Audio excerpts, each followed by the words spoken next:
it easier to gargle. Really, Mom? I'll spend the rest of my life like this. Uh-huh. There's a dime on the floor. You can have it if you can find it. Where? Hey, your neck got better. Oh, wish I didn't have such a tricky mother. Lucy, I found 10 more stamps in my pocketbook. They're a little linty, but I think they're still good. Good. Now, do we have enough books to get to Hawaii? I think we have enough to get to Harrisburg, Pennsylvania. Do they hula in Harrisburg? Only if nobody's looking. Oh, dear. Do you think Mr. Mooney would loan us enough money to get to Hawaii? Oh, sure, if we went by surfboard.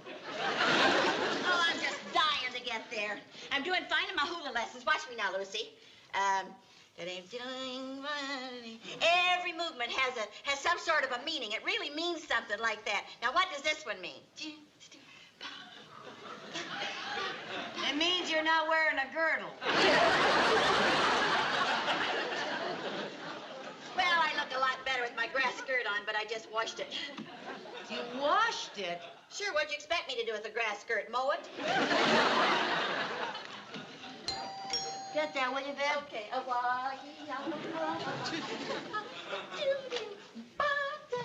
Oh, hi, Mr. Mooney. Mrs. Bagley, you look lovely today. And Mrs. Carmichael, you are your usual gorgeous self. Mr. Mooney, I never knew you drank. I was just drinking in your loveliness. Now, Mrs. Carmichael, unbelievable as it may sound, I need a favor from you. You need a favor from me? Oh, that's a switch. Yes, you see, we're having our house painted, and I was wondering if I could leave my greenback here. Well, now you can leave all your greenbacks here. Greenback is my bird. Oh. Yes. Oh. It'll only be for the day because the smell of paint makes her ill. Oh. It makes my wife ill, too, but nobody will take care of her for a day. I just show you the little girl here. Bird, huh? Yeah, we are. Oh, isn't that darling? She's beautiful. Yeah. What is she? But that's a cockatiel. Oh, a cockatiel. Well, we'd be very happy to take care of her, Mr. Mooney. Good, good. Of course, I could have left her at the pet shop, but I hate having her associate with those common birds. She might pick up some bad language. Oh, well, don't you worry. I'll watch her like a hawk. Oh. What'd I do? She heard you say H-A-W-K. Oh, I'm sorry. Yes. Miss Carmichael, can I speak to you for a minute, please? Okay, Charlie. Look, I have to go back to the telephone company to pick up some more material, so I'm going to leave my equipment in the backyard, okay? Okay. I'm afraid you won't be able to use the phones till I get back, though. That's all right. I'll see you later. Okay, Charlie. She's the cutest thing. Oh, she's Does beautiful. she say anything, Mr. Mooney? Does she know any words? Oh, yes, she talks. I taught her myself. All right, now, Greenie, say something for the nice ladies. Come on, say something.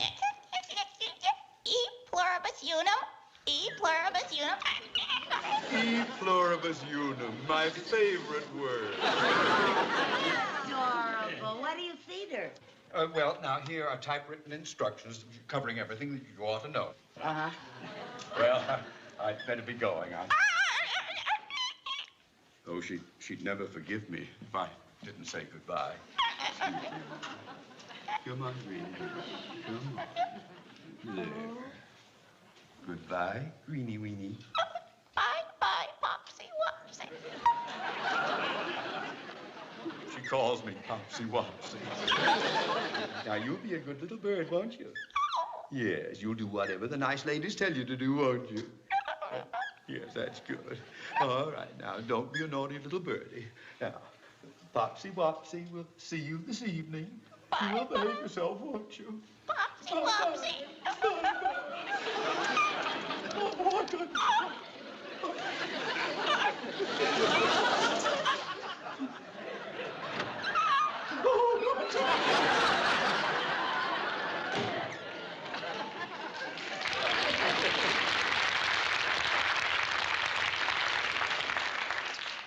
When he says goodbye to his wife, he just shakes hands. Weenie, weenie. Lucy, I can't understand you. Every time you ask Mr. Mooney for a favor, he turns you down, and he comes over here and asks you one favor, and you accept him right away. Well, I happen to be a very nice person. Oh? Yeah, besides, I got a sneaky little trick that might make Mr. Mooney raise my allowance. That's better. What's the sneaky little trick? Well, I just thought maybe the way to Mooney's heart is through Greeny, Weeny, Backy, Wacky. Yeah. Greeny, Greeny, come here, Greeny. Repeat after me. Give Lucy more money. Oh, that's a terrific sneaky trick. Do you think you can teach her to say that? I don't know, but it's worth trying. Come on, pretty baby. Give Lucy more money. Give Lucy more money. Come on now, if you don't say it, we're going to write it on a piece of paper and rub your beak in it. Viv, you scared her. You don't understand birds. What do you mean I don't understand birds? The only way that that bird will learn anything from us is if she loves us. We have to make her feel she's among friends. Well, what do you want us to do, grow feathers? No. We'll give her fresh water, we'll feed her, we'll clean her cage, and then she'll love us. Oh, listen, I fed, watered, and cleaned the cage of that bird I was married to, and you know how that turned out.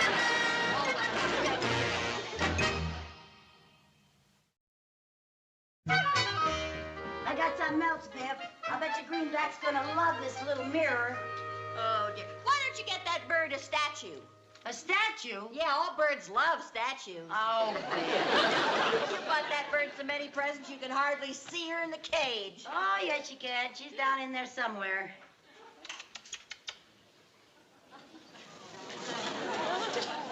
Viv, there's no bird in here.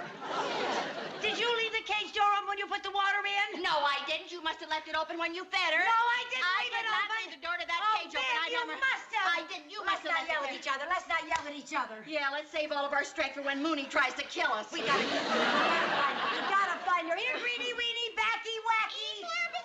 I heard her. Oh, that was me. That was me. I thought maybe she'd answer something that she knew. Oh, Lucy. Don't sit down, Viv. You might sit on her. Oh, don't say Well, she could be anywhere. Oh, Lucy. Maybe she flew under the sofa. Oh, how could she get? Maybe she's under the chair. She might be. Oh, hooray! Did you find her? No, but I found some more stamps. Oh. Listen, go out in the garage and get the flashlight. She may be under here, but it's so dark I can't tell. Okay. Here, Greeny Weeny. Vote for Dewey? Boy, I gotta sweep under there more often. Lucy, I found her. Where? She's out on the telephone pole. A telephone Yes. pole? Oh, we gotta get that bird or we're dead duck. Yes, where did you see him? Right on the pole, on that telephone pole. Which He one? was right up there on. He's right up there. See him? Oh. Right up there.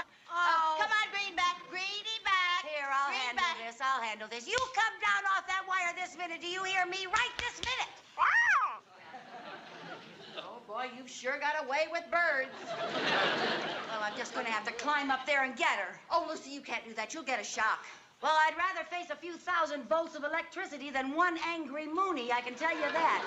Besides, the phone man was up there. Yeah, but he had on rubber shoes and gloves and things like that. Well, go look for something. Okay. Gee, I hope you know what you're doing. Don't worry about that. Come on, Greeny, Weeny, Backy, Wacky. Come on, honey. How would you like something to eat? Want something to eat, honey? Come on, honey. Come on.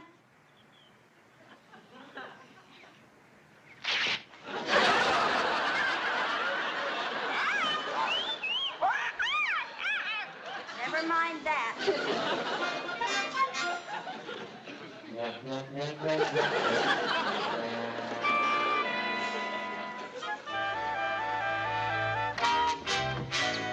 Oh, Lucy, what are you doing with my grass skirt on?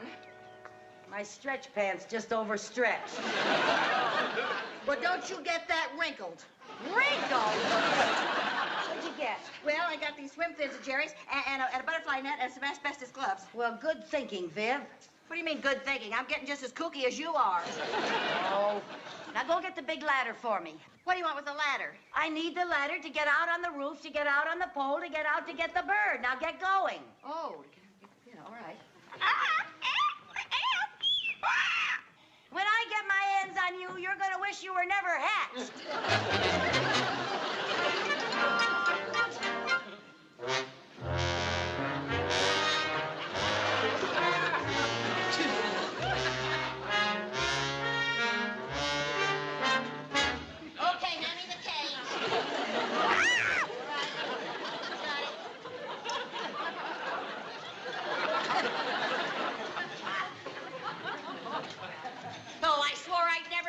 on this roof again after we put up that antenna. Never mind that now. Come on. Come on now, Lucy. Hurry up! Hurry up! Have you ever tried to hurry up a ladder and swim fins in a grass skirt?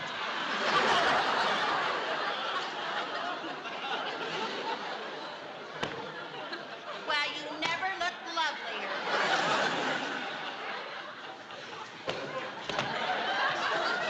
Lucy, What?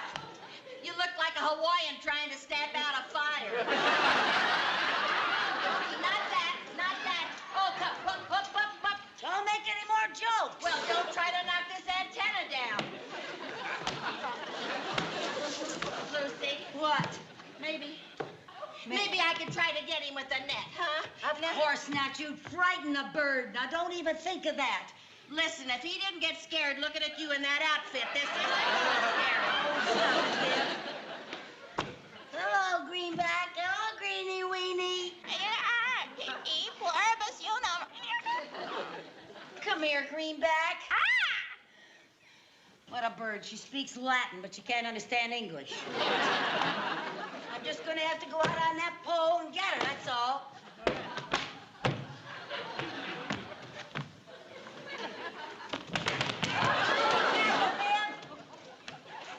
If I wanted to be careful, I never would have moved in with you. Viv, you're going to have to give me a boost. Give you a boost? Yes. Come on. Okay. I don't mean with a butterfly net.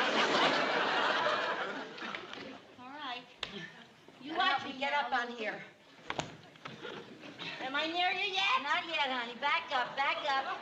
Back up. A little bit more. A little bit more. Yeah? That's it. Now give me a boost. Give you a... Oh! Lucy, get your flipper out of my face. I'll try again. Ready? Yeah, go. Go? Yeah. There, I got it. Okay. These flippers weren't made for climbing. Lucy, don't look down. You might get dizzy. I mean, you might get dizzier than you are. You cut that out. Jerry, you stop that. Oh, Mom, I just want to watch. You get down from there this minute. Yes, Mom. Gee. What was he doing? Oh, he was standing on top of the fence. I don't know why children do such dangerous, stupid things. Oh, brother. Come here, Greenback. Come here, Greenback. Ow! Ow! Ow! Lucy, answer the phone. It's scaring the bird. Well, it's not doing me any good either. Hello? Operator, give me the police. The police? Yeah, there's some fruitcake up on the roof wearing flippers and a grass skirt, yelling, eat, eat. And there's another fruitcake trying to catch her in a net and put her in a cage. Oh, come now. The police would never believe a story like that. Oh, some nut. Here, Greenie. Here, Greenie. Come on, baby. Come on, Birdie. Oh, I got an idea. You see this thing? Yeah. This is a seat that the telephone men use. It is? Yeah. What are you going to do, Lucy? I'm going to get in here. I'm going to push off. Don't hurt my grass skirt. Oh, I know. Hey, for heaven's sake. We don't get this bird, you'll never get any place. It won't matter whether you got a grass skirt or not. For heaven's sake. Now, I'm going to push off, and I'm going to get you, you little rascal. Okay.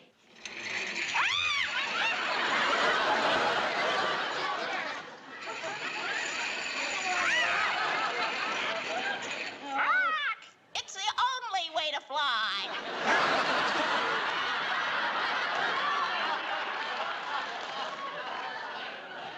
Well, smarty pants, I'm blasting off again, Greenie Weenie.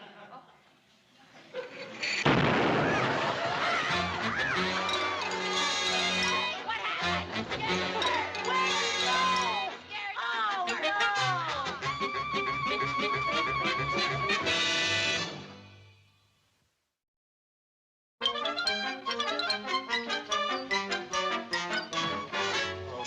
heaven you're here, Sam. What's the matter, Mr. Mooney? I need some tranquilizers for Greenback. She's had a frightening experience. Really? What happened? Well, foolishly, I left the poor little bird with the biggest bird brain in town. But she escaped and flew right home to her daddy. But she's a nervous wreck. Oh, I'm sorry to hear about that. You know, if these bird tranquilizers don't work, you may have to take her to see a psychiatrist. Yes, I probably. A psychiatrist? For pets? Yeah, one just opened an office here last week. I got his card right here. Dr. Marshall Belson, pet psychiatrist, Ph.D. Ph.D.? Parrots, horses, and dogs. But I hear he's pretty good with cockatiels, too. These should fix her up. Put them on my account, will you? Sure, Mr. Mooney. Oh, Sam, I have a hunch that the woman who allowed Greenback to escape will come in here to buy another cockatiel. Now, if she does, phone me. I'll be right next door at the bank. Then you stall her till I get back. Yes, sir. Oh, how will I recognize her? Oh, you can't miss her. Her hair's dyed, and her brain isn't too long for this world either.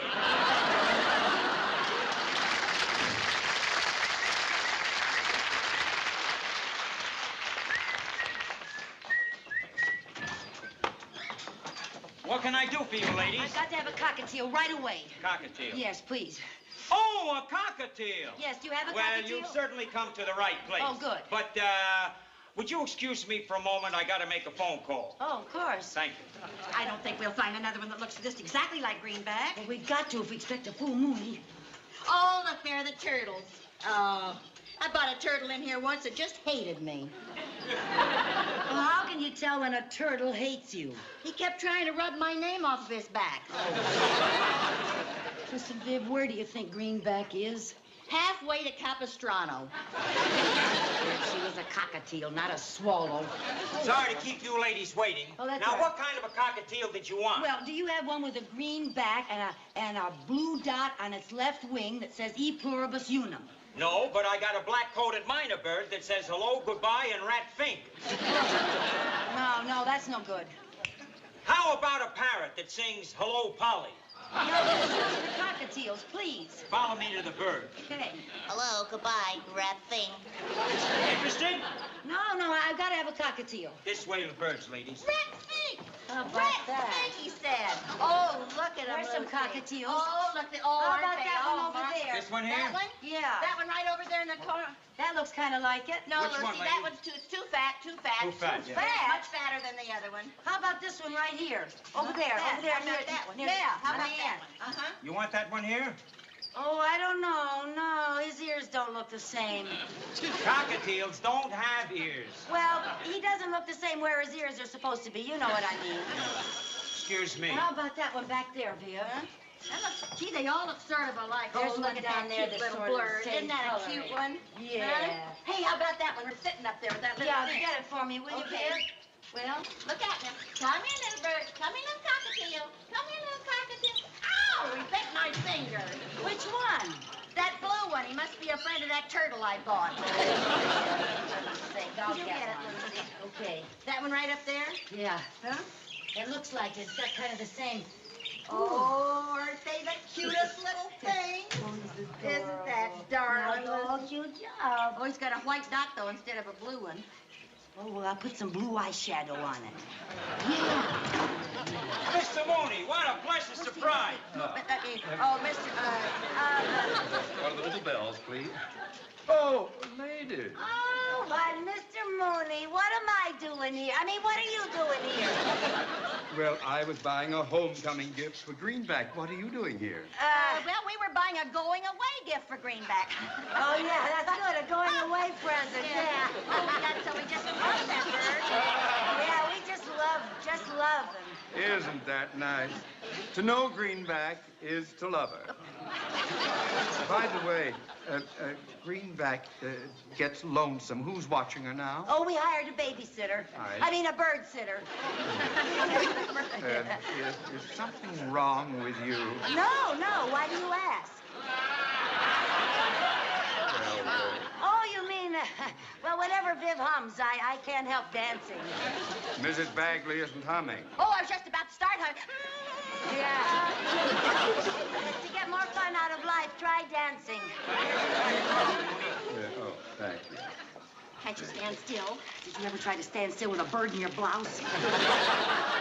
Oh, by the way, Mrs. Carmichael. Yes? After work, I'll stop by your house and pick up Greenback. You will? Yeah. Oh, well, we'll sure hate to lose her again. I mean, see her go. Now, I know how you feel. I can hardly wait to see her again. Oh, me too. Yeah. Well, goodbye, ladies. Goodbye. He's gone. Oh, boy. Sir, we found the bird we want. Well, which one is it? Well, it's this one right here. I'll put it in a cage. Okay. That'll be $6. Thank you. Oh, boy. Oh, darn it, my purse. What happened? It fell in the fishbowl. Lady, look out! Well, my purse fell in the fishbowl. Those are piranha fish! So what? I'm not bothering them. They're man-eaters! One, 2, 3, 4, 5. Oh, you're lucky, lady. They'll devour anything. Oh, well, my money is in my purse. Oh, well, I'll get a hook and get it out. Excuse me. Oh, my. Pardon me. Oh. Ugh. Say,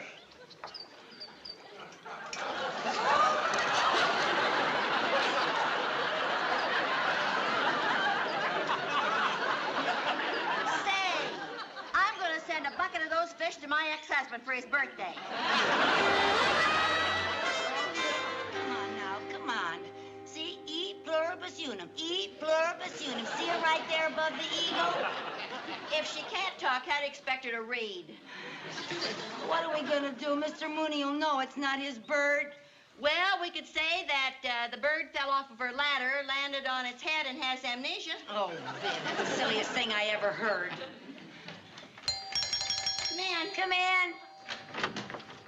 Well, how's my little Greenback? She fell off her ladder, landed on her head, and got amnesia. That's the silliest thing I ever heard. That's what I told Viv. Why does she have a white spot on her wing instead of a blue one? Oh, the fall scared her so much that she turned white. That's right, that's right. That's actually what happened. It's just one of those crazy things. Oh, well, this seems to be a day for crazy things. Oh? When I went home for lunch, the strangest thing happened. A bird flew through my window that looked exactly like Greenback. Really? Yes, yes. She landed on my shoulder, kissed my cheek, but instead of saying E pluribus unum, it said, give Lucy more money. Well, what do you think of that? I think you are an irresponsible nitwit, and that bird is a cheap fake. It's not cheap. It cost me $6. Well, you take your bird, and I'll take my cage. Leaving my precious Greenback with you was like leaving General Custer with Sitting Bull.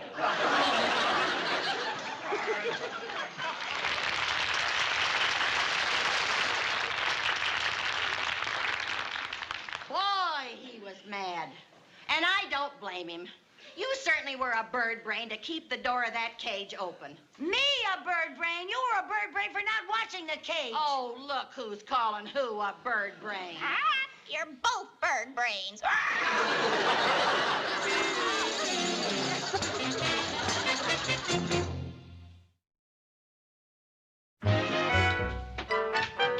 Lucy! Lucy! Hey! Ah! Joni, you frightened me to death. What in the world are you doing in that refrigerator? What? What are you doing in there? Are you homesick for that cold weather back east? No, nothing like that. I'm just trying to get this thing in shape. Oh, you're fixing it. No, I'm not fixing it. I'm unfixing it. Unfixing it? Yeah. That ought to do it. Lucy, What? I hate to sound stupid, but I am. What's going on? Operation Leopard Coat. You see, I can buy one from Felix Frankel, the friendly furrier, for $99.50. That's logical. You're breaking the refrigerator because you could buy a leopard coat for $99.50. I knew you'd understand. Understand? I thought I was making a joke. Oh, well, then let me explain. You see, bankers will give you money for something silly like an appliance, but never for anything necessary like a leopard coat. So, I have invited my banker, Mr. Mooney, over for breakfast. Nice going. The way to a man's heart is through his stomach. Well, he doesn't happen to have a heart. I'm taking the freeway right through to his wallet. It must be a beautiful coat. Oh, it is. I brought it home on approval. You want to see it?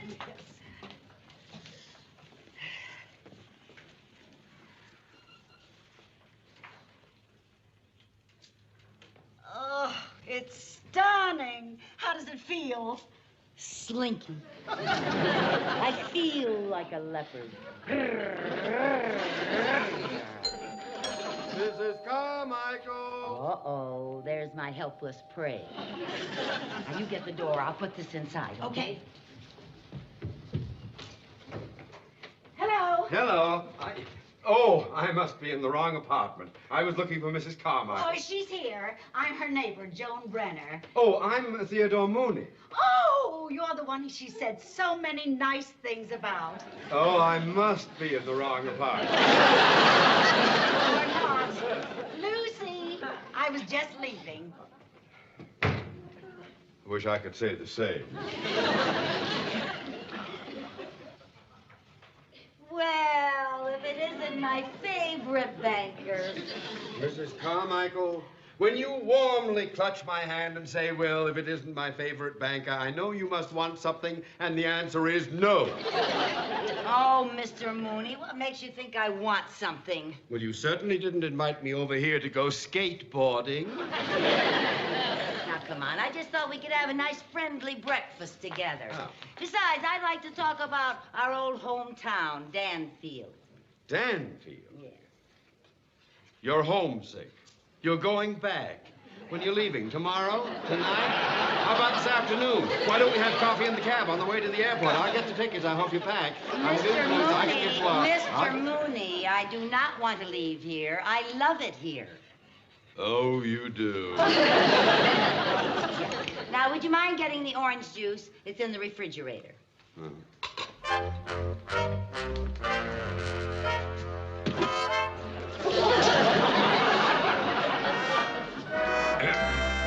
Mrs. Carmichael. Yes? What's this?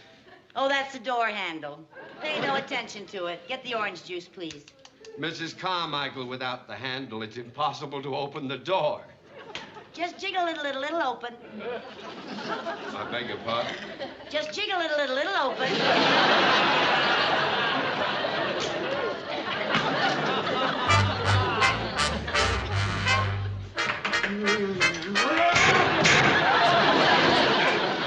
What's this? The door. I know it's a door! Well, you asked. I only meant, does the door always come off in your hand? Only when you open it.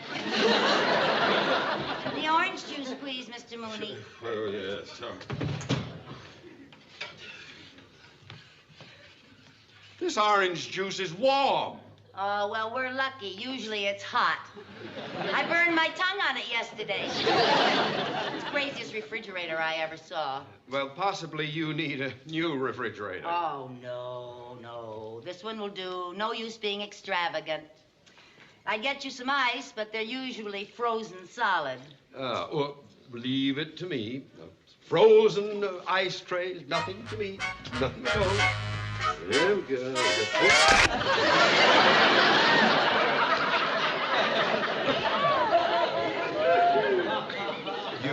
You said the ice was frozen solid?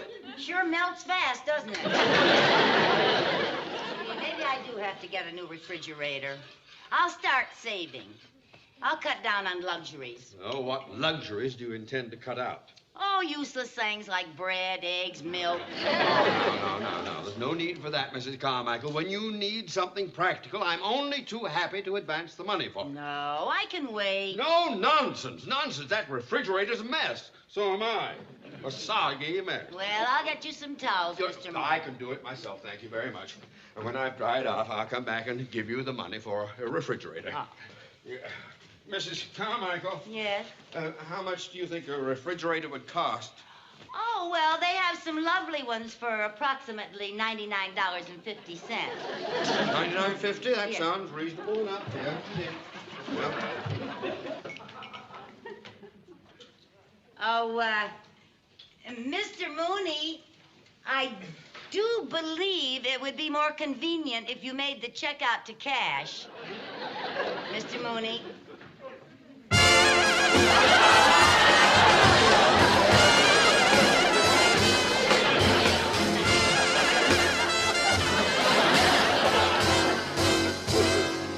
How do I look in your new refrigerator? Madam, kindly notice the automatic defrosting, the vegetable crisper, and all for only $99.50. What a coincidence that fur coats and refrigerators cost exactly the same price. Mr. Mooney, I really need that coat. The coat I had back east is too warm for this climate. Wear it and buy yourself a small, inexpensive fan. Please, Mr. Mooney. That coat looks stunning on me. Why, it even looks good on you. One final word. If you want $99.50 for some foolish extravagance, you go out and earn it. Well, now, it just so happens that I was going to apply for a job today. Oh, really? Yes. I'll read you the ad. Wanted, female lemon picker. Must have transportation to Oxnard, also leopard coat. Mrs. Carmichael, your sly little scheme will not work. But, Mr. Mooney, I want this coat so badly. I've just got to have it. I've never wanted anything more in my whole life. Oh, please, Mr. Mooney, I'll scrimp and I'll save, I'll cut down, I'll do anything you say. But I just got to have it, Mr. Mooney, please. I got to have it, I got to have it. Mrs. Carmichael! Mrs. Carmichael! You are making more of a fuss giving up that fur than the leopard did. But give it up! You will!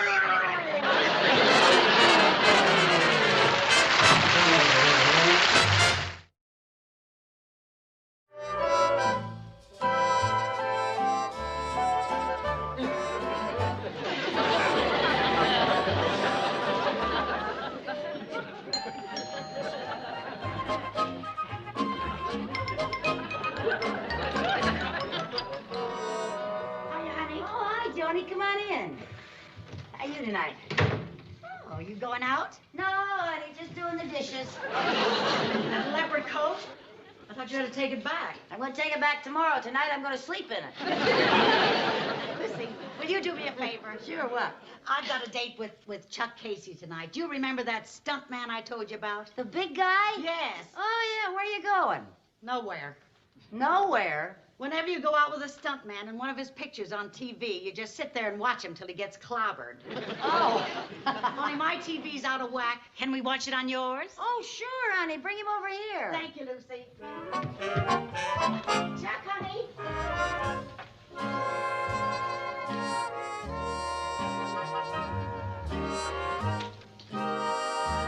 Lucy. Yeah, baby, this is Chuck Casey. Hi. Lucy Carmichael.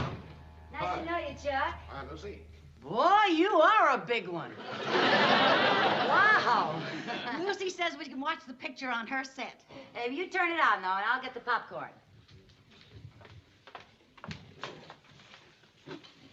How do you like California, Mrs. Carmichael? Oh, I just love it. Everything's so exciting out here. Where else in the world could I be having a Hollywood premiere right in my own apartment with a famous stuntman and a big Hollywood movie star?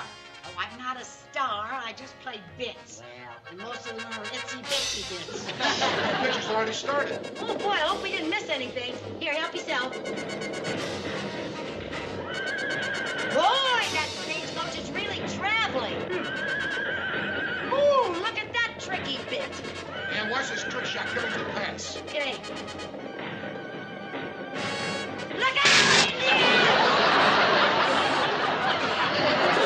Oh, I'm sorry.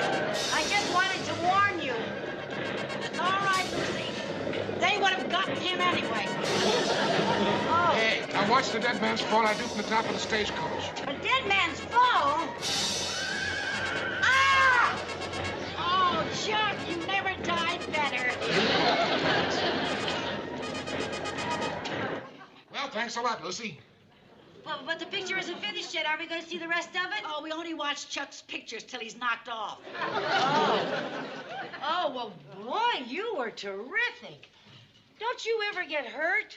Oh, a stuntman can't afford to get hurt. It's the way we make our living.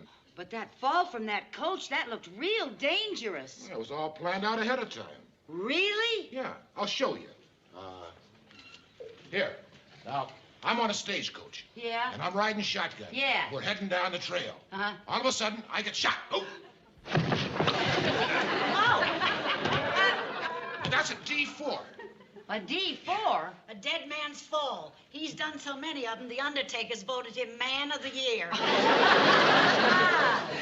Don't you ever get hurt in those vicious fight scenes? No, when you get a bop in the jaw, you go into a J11. A J11, what's that? That's a stumble, bum, stumble. Go on, show her, honey.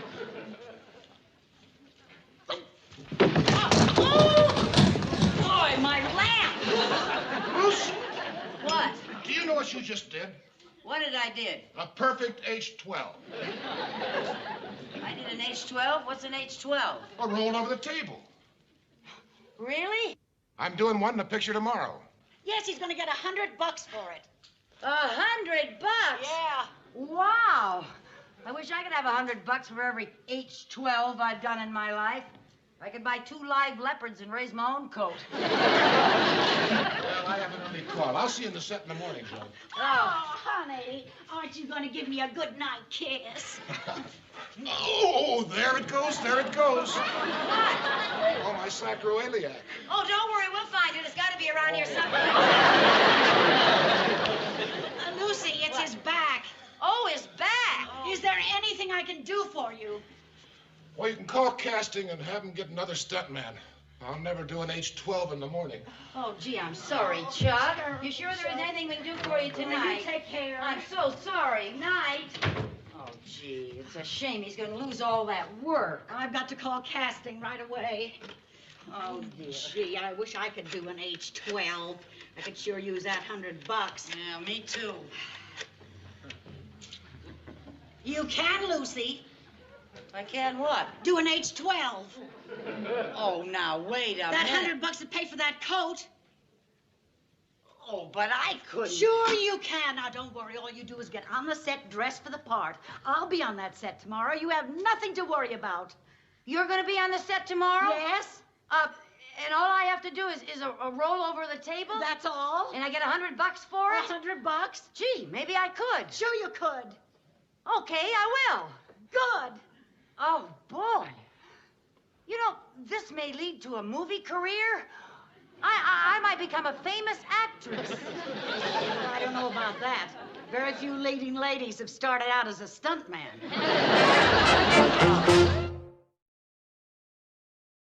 All the stuntmen here? Slim Jones? That's me, partner. Buzz Kirkaby? Right here, partner. Chuck Casey?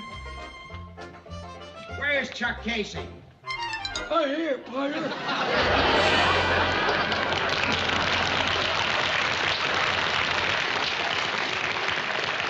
Wait a minute, you're not Chuck Casey. I'm a friend of his. A little note from him. Sorry you can't work today. This will introduce Iron Man Carmichael. You Iron Man Carmichael? Yeah. Best H12 man in the business, love Chuck. Love Chuck? I guess he meant regard.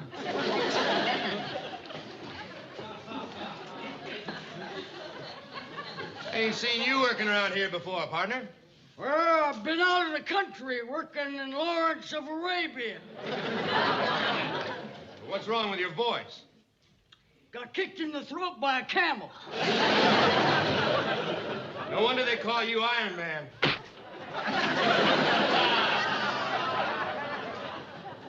Now, look.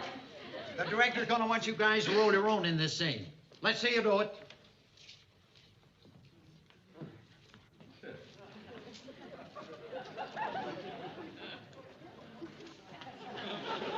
What's the matter with you, Iron Man? Forgot the makings. Here you go, partner.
Smoking's for sissies that think I'll take a chaw.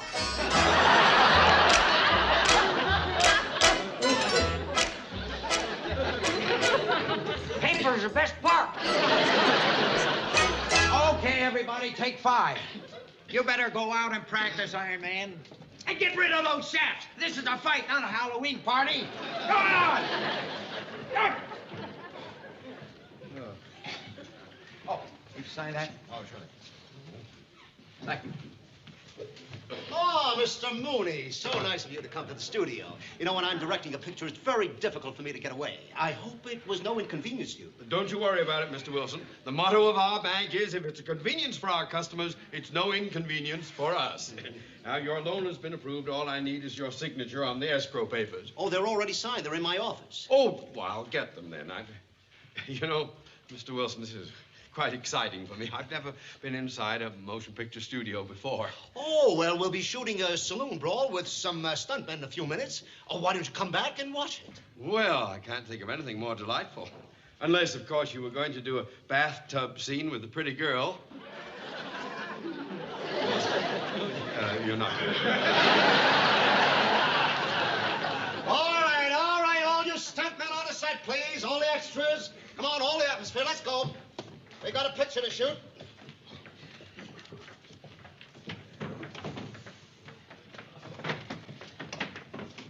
Hi, fellas. Hi, Johnny.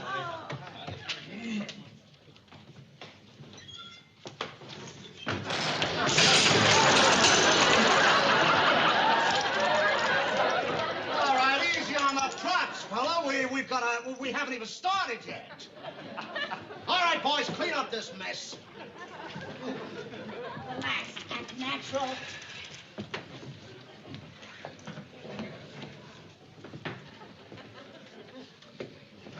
Pull it in there, fella. Fresh. All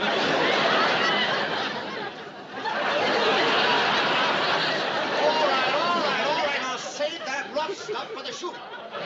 Behave yourself. You're supposed to be an Iron Man. Yeah. Well, Mr. Wilson, everything's under control. Everything. It's Mr. Mooney. Turn around. Let me see you. Why don't you make yourself at home? Well, thank you. I'll do that. I'll be happy. Oh, there's somebody I know. He's coming over. Oh, yeah. Mr. Mooney, this is a surprise. What are you doing here? Well, I'm testing for the dashing male lead in Liz Taylor's next picture. That's kind of a little jibber, wasn't it? Well, actually, I had some business with the director, and he said I could stay and watch some of the stunts, you see. And pardon me, are you a stunt man? Yep. Well, sir, let me shake your hand. By George, you fellas do all the work, and the stars get all the credit. Well, that's showbiz.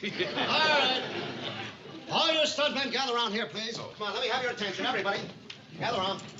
All right, now, you men all know your stunts. Now, who's this Iron Man that does an H-12? I am. Oh, well, we changed the action a little. Instead of just doing an H-12, you do a Z-7.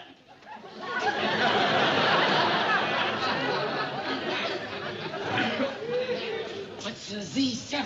It's a swing from a chandelier. Swing from a chandelier? Oh, boy, forget it. Do you want that fur coat? I'll swing. All right, now, you fellas, I want you to make this brawl look real. You're all tough hombres. Now, you two fellas, rip off your shirts. Which two? These two here. All right. Now, tell you what, let's do the fight. Now, you two start swinging at each other. Then, Joe, you get involved. Then, Bob, you come in next. Then everybody start swinging. All right, now, places, everybody, and roll 'em. Action!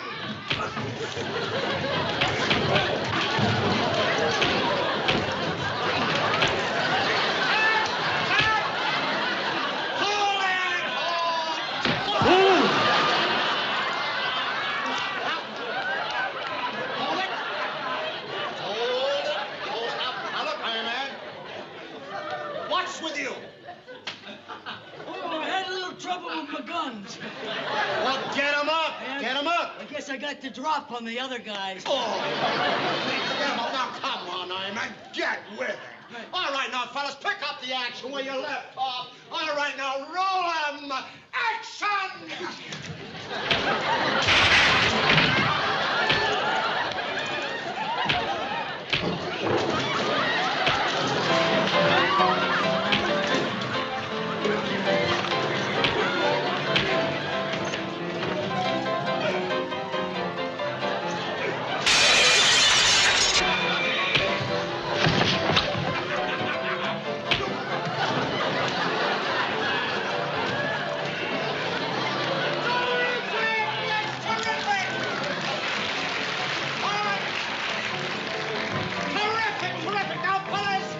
Your final positions.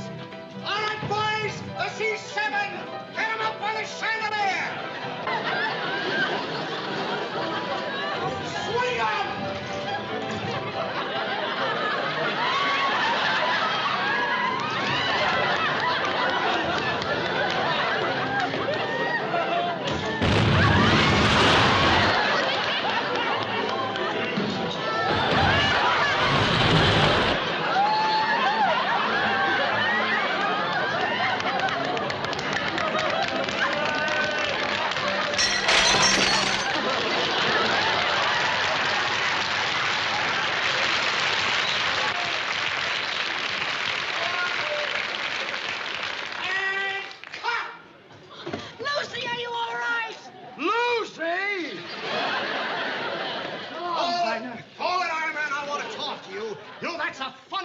Scene I've ever seen. I'm going to give you a $100 bonus.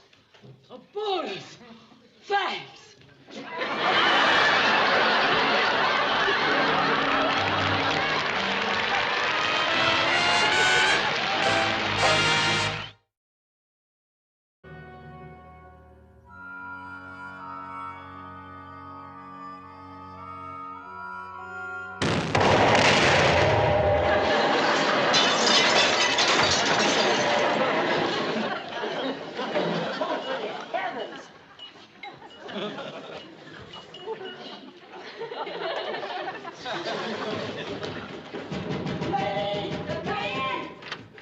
Lady, are you all right? Yeah, I'm all right. You're not hurt from the explosion? No, I'm not hurt, but I think my television set took a turn for the worse. What happened? I caused the explosion. You did? I live in the apartment downstairs. Oh, are you that inventor the landlady was telling me about? Yes, my name is Sam Baskovich. I just came out from New York. Oh, well, how do you do? I'm Lucy Carmichael. Glad to meet you. Thank you. Oh, I'm so sorry about the explosion. Oh, that's all right. I guess I must have started a lot of short-circuiting around here, huh? You weren't by any chance in New York when they had that big blackout, were you? No, that wasn't me. Oh. But tonight it was. You see, I was conducting an experiment, and some nitroglycerin... Nitroglycerin? It got mixed up in with some strawberry jam seeds. What were you inventing, atomic marmalade? You see, I was using jelly jars as a test tube, and I'm afraid I just didn't wash it out well enough. Oh, I see. No, I don't see. Jelly jars and strawberry jam seeds? Mrs. Carmichael, you see, I cannot afford real test tubes or a real laboratory, so I'm using my little kitchen. Oh, I guess all this sounds silly to you, doesn't it? No, it doesn't. Not at all. It's fascinating. Huh? Please sit down. Oh, thank you. No, I just think that inventors are wonderful. You do? Yes, I do. I'm a big fan of Thomas Edison and Alexander Graham Bell. Oh, you are? Yes, yes. I'm always making phone calls and turning on lights. That's nice. I better fix your television set, okay? Oh, thank you. Gee, that was certainly some explosion. Yeah? I'm sorry about that. Well, you know, I've never met an inventor before. Oh? No. Have you invented many interesting little gadgets? Yes. Would you like to see some of my inventions? Oh, I'd love to. Well, I guess this is just about it. Got it? You finished so soon? Yes. I even made a few adjustments to improve your reception. Oh. Watch this.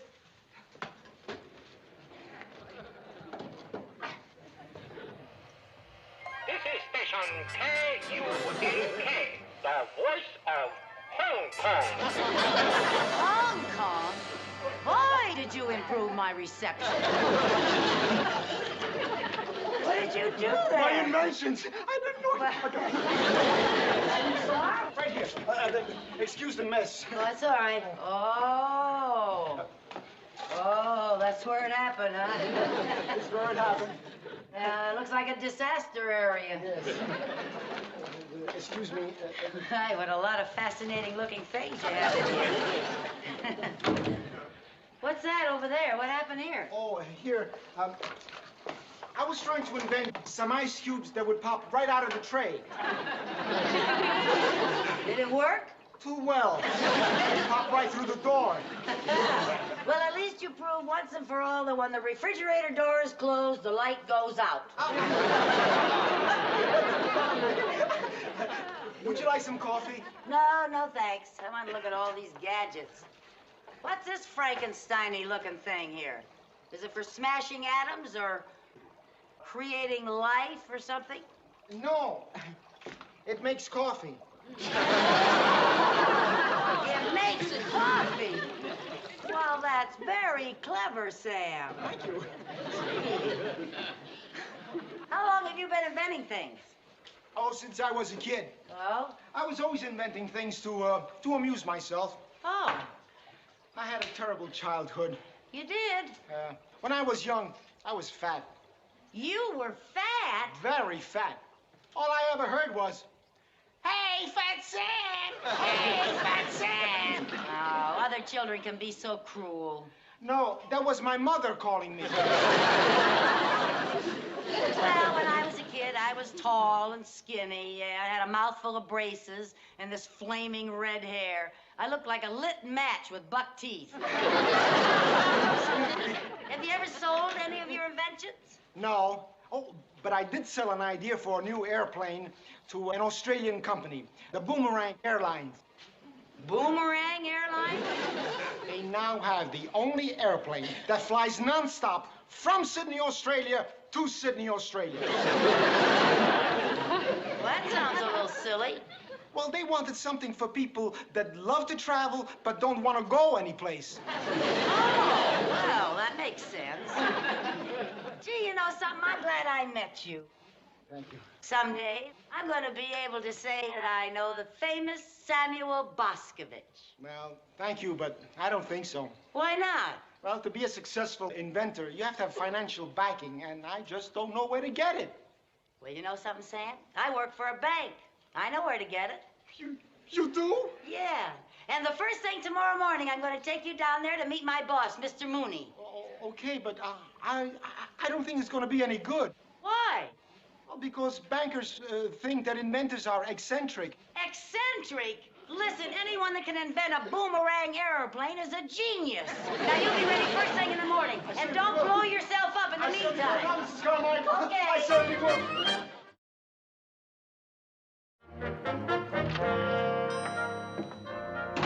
Good morning, Mr. Mooney. Morning.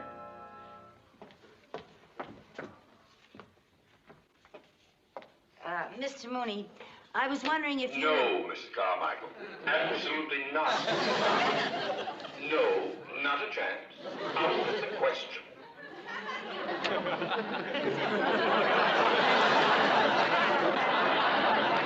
What is that? A little recording I made to save my voice when you're around. Well, you didn't even hear what I had to say. I'm not interested, Mrs. Carmichael. But... Mrs. Carmichael, you give me a pain in the leg.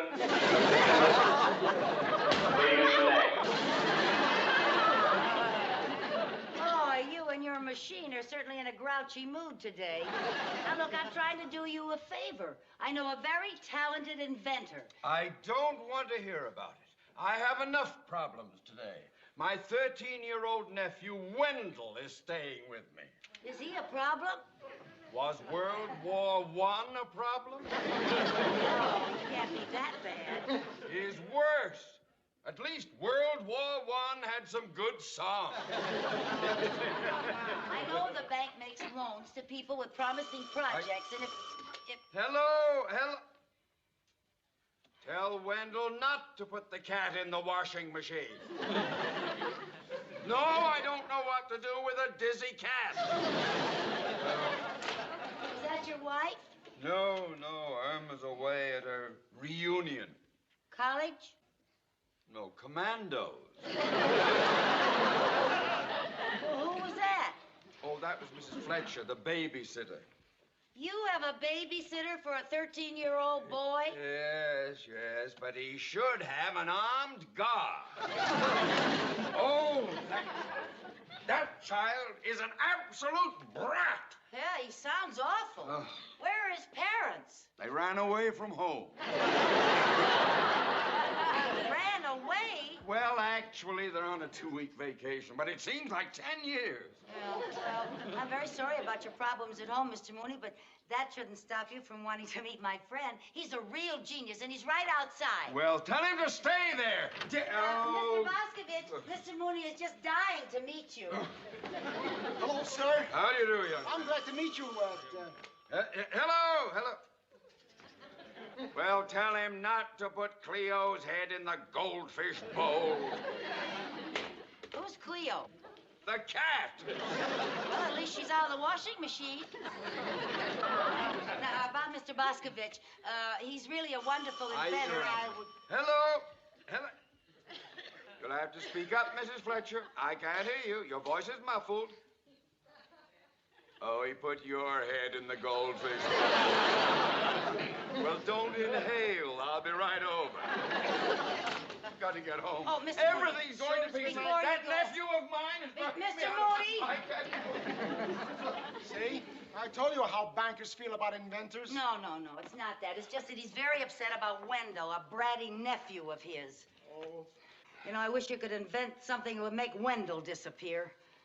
Say, do you think that you could invent some kind of a toy that would keep that kid happy and occupied? Maybe. Do you think that would help? Sure it would. Mr. Mooney be so grateful he'd give you anything you wanted. Oh. Now, let's see. What would keep a 13-year-old boy happy? How about a 13-year-old girl? Now, Sam, stop kidding. They like mechanical things. Maybe you could make him a mechanical toy soldier. There's nothing new in that. I mean, they have toy mechanical soldiers. No. Yeah. Now, let's see. I got it. What? I got it. What I always wanted when I was a kid. What's that? A friend. You're gonna build him a friend? I'm gonna make Wendell a life-size robot friend. A robot? Uh-huh. Oh, yeah. And maybe you could still make it look like a toy soldier. He should love that. Yes, that's exactly what I'm gonna do. I'll make him tall, handsome, a dashing soldier. Good. And while you're at it, make one for me. Come on, hurry up. Come on, I've got something to show you. Oh, will you be proud of me? Will you? Just stand here. Turn around. Face there. Listen. Forward. March!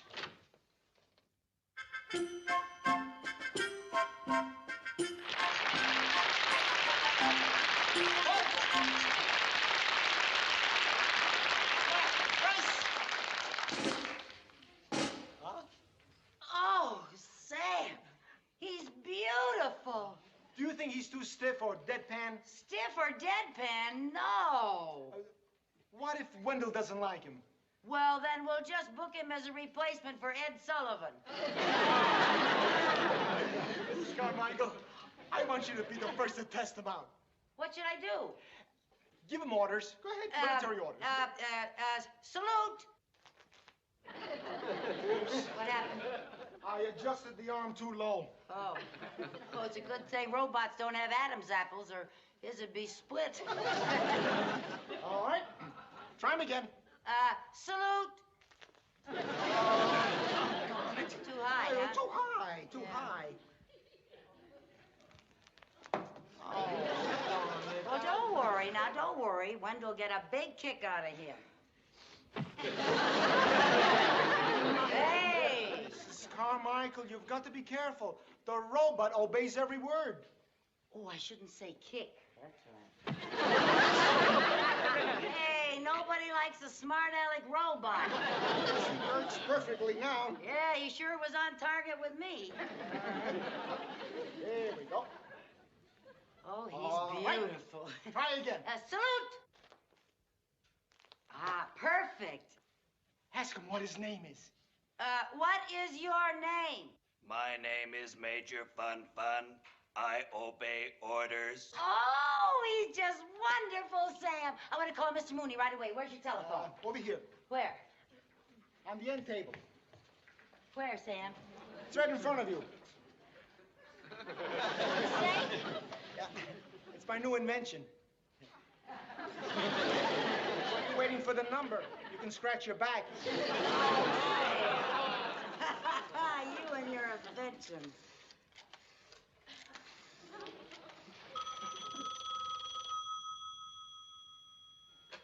Hello?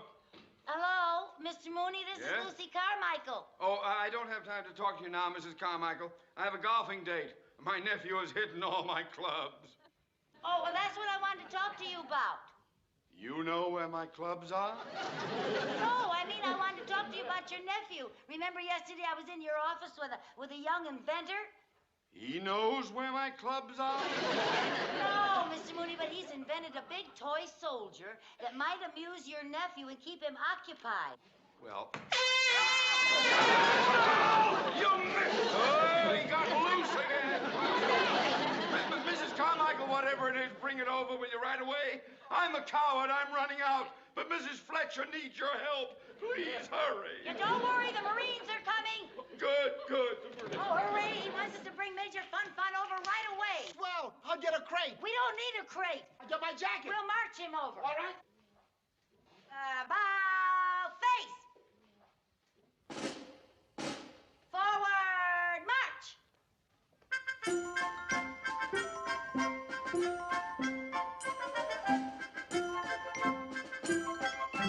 Halt. Right face. Forward, march. Hurry up, we're on our way.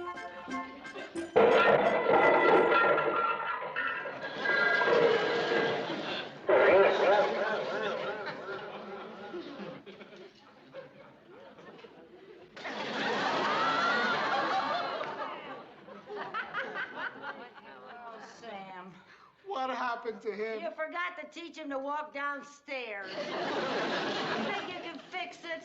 I can't do that. He's ruined. Why, it will take days to make another one. Oh, but we promised Mr. Mooney we'd bring it right over. That's impossible. Sam, nothing is impossible. What this is. We gotta do something. Mrs. Carmichael, it's impossible. We gotta do something. If you can't want that do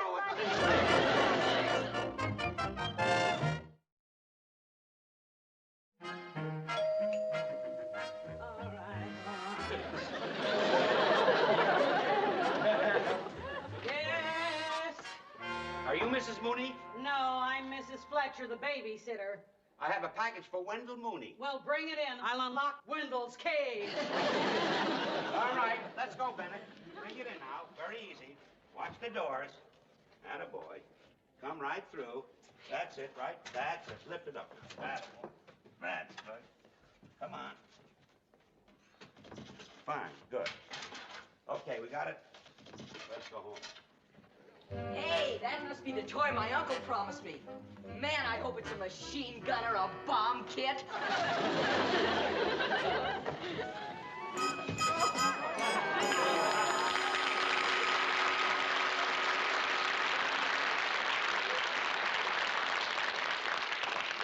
Oh, it's just a stupid toy soldier.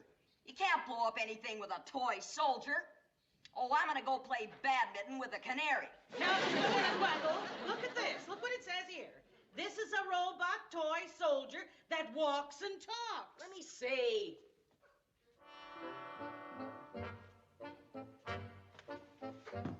Come out of there and say something.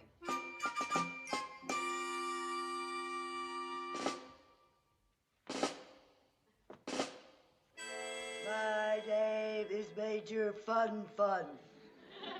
Major Fun Fun? Boy, am I gonna have a ball with you. Thank goodness it's not flesh and blood. You can't hurt it too much. I'm locking myself up in my room. Okay, Major Fun Fun, do something.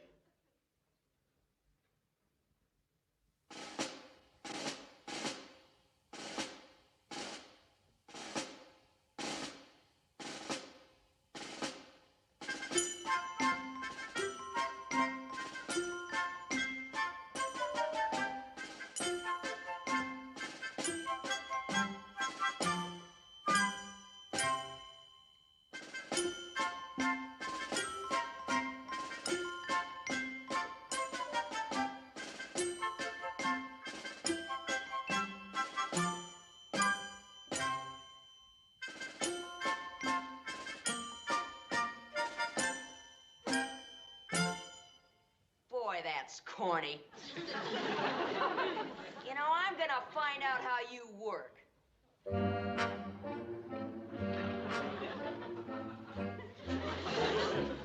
Oh, I can't see anything in the head. It's probably empty.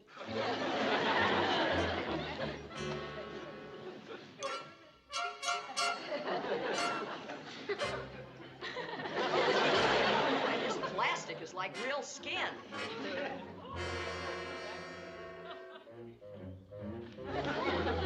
So's the nose. Boy, this hair doesn't look real. Glued on tight. Now I'll find out how you work. I'm gonna saw off your head.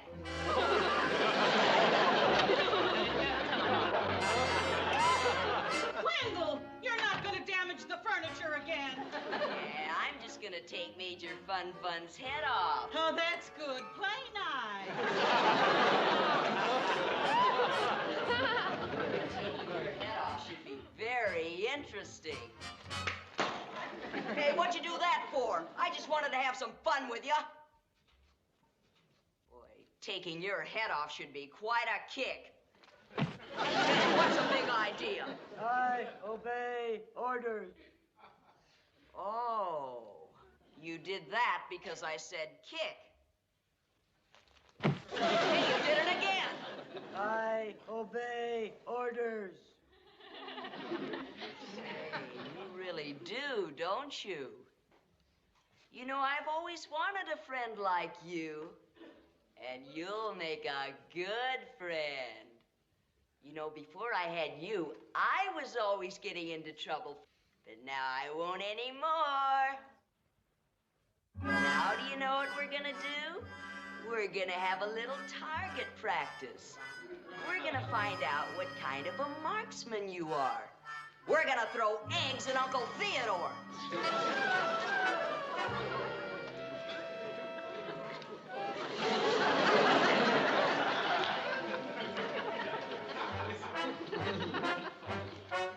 Left face. Forward march. Halt. About face.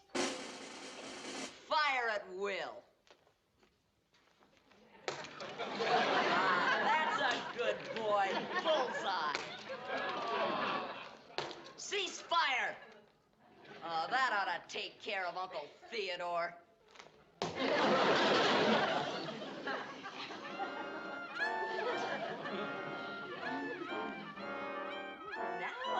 what we can do. Left face. Forward march. Halt. Now I want you to pick up that vase and throw it at Aunt Irma's china cabinet. Oh, boy, she'll really be sore when she see what you did. Now pick up the vase. Pick it up. Major Fun have better idea. What better idea? Paddle Brat's bottom.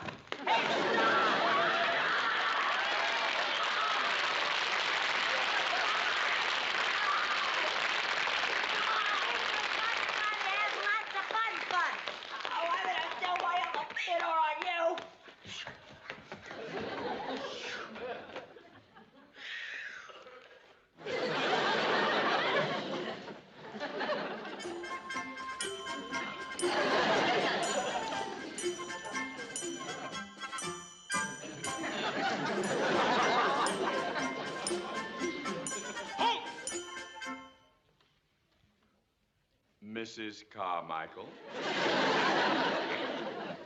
I'm sorry, Mr. Mooney, but the robot got broken and I tried to fill in. I'm sorry I spanked Wendell. I'm not. You're not? I'm delighted. You're delighted? Delighted enough to give Mr. Boscovich the loan? Maybe, on one condition. Oh, what's the condition?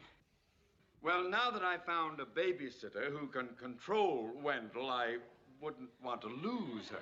Oh, Mr. Mooney, you don't mean... Oh, yes, I do. Oh, no. You will keep that menace subdued for the next 8 days. Oh. About face! Hard march! Heel 2, 3, 4, come right! March, left, 2, 3, 4, your left, 2, 3, 4, your left.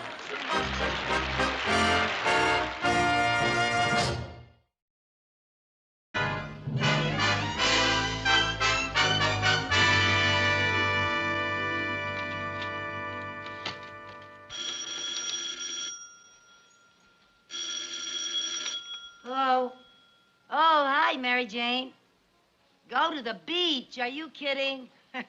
Well, it sounds wonderful, but I have to work. Yes, on a Saturday, yes. Now, wait a minute. That's not fair, comparing Mr. Mooney to Simon Legree. No, I'm not defending Mr. Mooney. I'm defending Simon Legree. No, I can't sneak away because Mr. Mooney's working right here with me. Yeah, he just went out to get me a sandwich. Take him to the beach with us? Are you kidding? All he thinks about is work, not having any fun. Of course, it might be very nice taking him to the beach and burying him in the sand head first. I think I hear the old slave driver coming. Bye.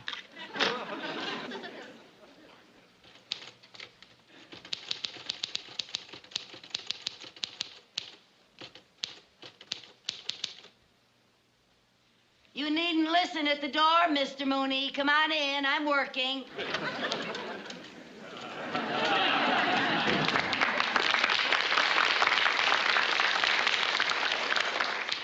I was not listening at the door. And how come you heard what I said? Here's your sandwich. Thank you. That will be 35 cents. Well, maybe I can put it on my expense account. Thank you, Mr. Mooney. Don't start eating it yet. There's 20 minutes before lunchtime. Oh, for heaven's sake. Well, now, I have another letter I want you to take down. It's very important. But I haven't even finished these Well, just yet. forget that for the moment. Now, this is to Jones, and Becker. Dear sirs, in regard to that contract you referred to in your letter of the 4th... What's the matter? Writer's cramp. Oh, I'm sorry. Well, now, if you'd like to rest, Mrs. Carmichael, we can take a 2-minute break. Thank you very much. I really don't see why we have to work on a Saturday. We have to work on Saturday because of all the time you wasted on Friday. What do you mean, wasted? A secretary's entitled to a lunch hour, isn't she? from 11 a.m. to 3 p.m.? Oh, all right, so I took a long lunch hour. It was only because I missed the morning coffee break. That was because you got to work so late, the coffee break was over. Oh, that's not true, Mr. Oh, yes, Mooney. it is. No, You're just always because late. you say it know doesn't mean that that's true. Mrs. Carmichael, I don't want to get angry with you because I do appreciate the fact that you agreed to let me come over here and work in your apartment today. Oh, that's all right. I just still can't understand why they don't give you a key to the bank. They won't even give me a key to the washroom. What's that? No, I don't know. Excuse me. Oh, good morning, Joe. Good morning. 5 cents due on this one. Oh, okay. Must be a letter from my son, Jimmy. How can you tell? Well, he writes to me all the time from school, but he won't spend any of his allowance on stamps. Here you are. Thanks a lot, Joe. Thank you. Bye-bye. Yeah, it's from my son, Jimmy, all right.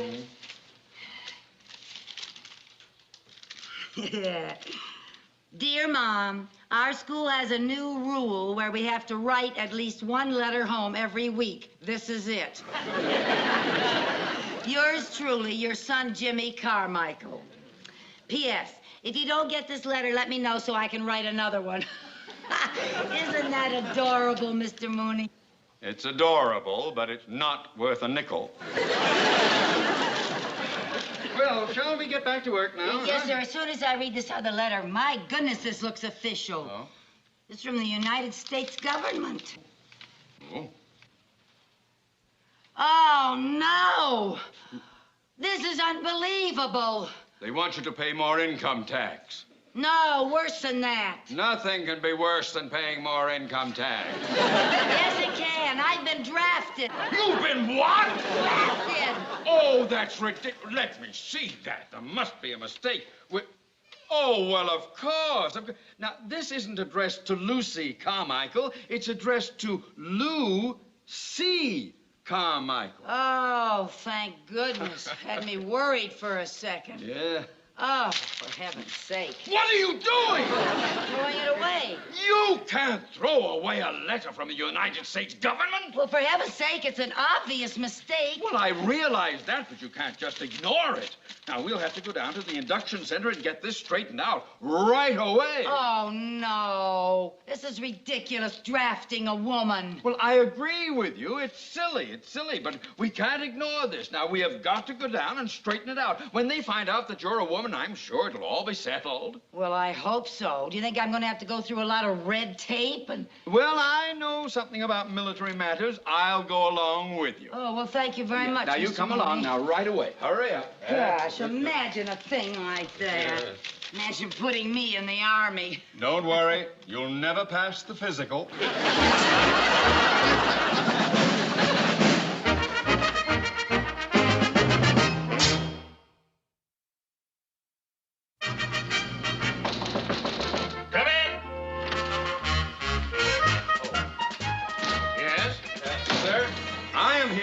This induction notice. You got drafted? Sir, you don't understand. Please, miss, let your father talk for himself. I am not her father. Now, about this induction notice. Mister, drafting you is the most ridiculous thing I ever heard. You think that's ridiculous? Wait till you hear this. What? I'm the one that's being drafted. Now, let me see that notice. Now, see, it's addressed to Lou C. Carmichael.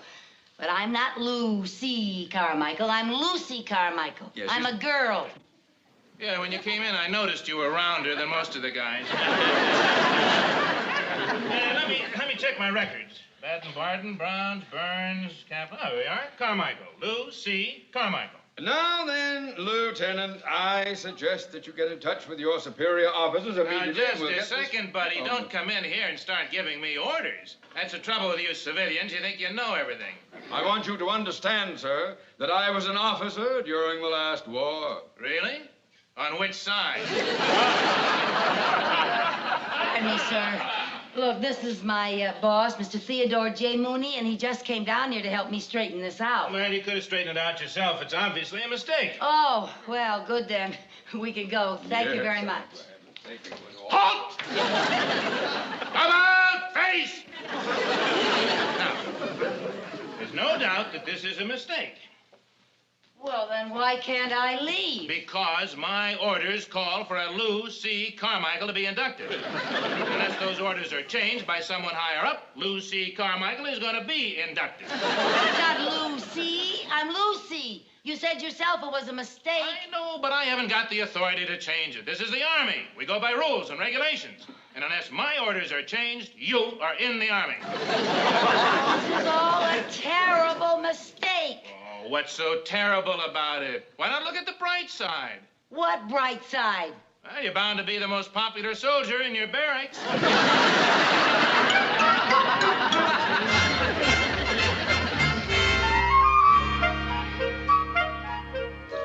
Okay, son, you passed the physical.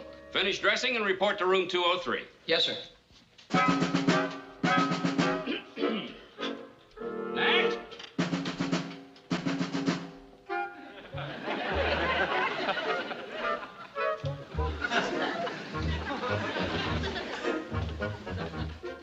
Name? Look, sir, this thing is a whole... Name? I'm trying to tell you, this thing is a mistake. Name? Carmichael. Strip to your shorts, Carmichael. I will not. What some guys won't do to stay out of the Army.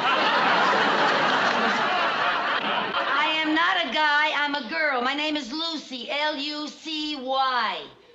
I got an induction notice that was supposed to be for a man named Lou C. Lou period, C period. This whole thing is a silly mistake. Well, of course it's a mistake. Oh, well, good. Then can I go? Well, I'm afraid I can't let you go now because Because you haven't got the authority. That's right. And because there are rules and regulations. That's right. And you have to follow orders. Yeah. And because you have to take it to someone higher up, and that may take weeks. Well, what am I supposed to do until then, Doctor?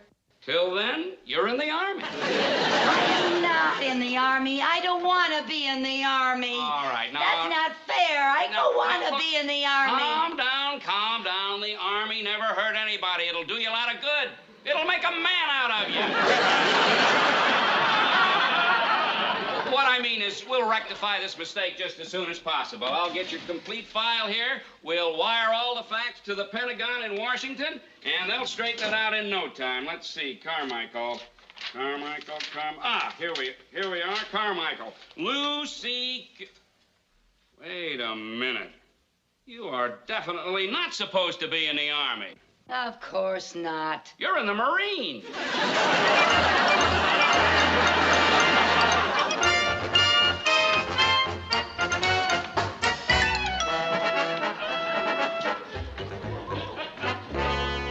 I feel naked. I think they used a lawnmower on me.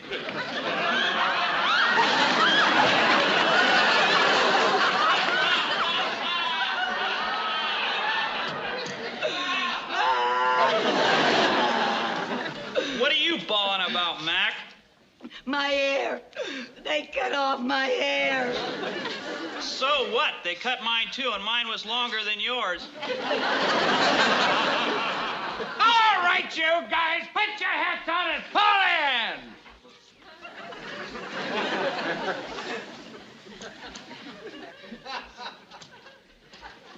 Count off! 1, 2, 3, 4, 5, 6, 7, 8, 9. Okay, who's the wise guy with the phony voice? It's me, and I'm not a guy, I'm a girl. A girl? I told you the Marine Corps is better than the Army. Okay, knock it off. What you doing here? No, I'm here because of a mistake. It better be a mistake. Yeah, What happened? Well, I was working with my boss Saturday morning in my apartment, and that's because I missed my coffee break, and, well, we had to work. And anyway, I got this draft notice, and it was for a Lucy Carmichael, and my name is Lucy Carmichael, and I'm a girl. And Lucy Carmichael is a man, I guess. Unless maybe Lou is short for Louise. In that case, boy, there's really been a mistake made because... Get it, fall in! But I don't belong here, sir. Please let me go home. Look, I can't even let me go home. But it's all a big mistake. I can see that, but I gotta follow regulations. Take your case up with the lieutenant.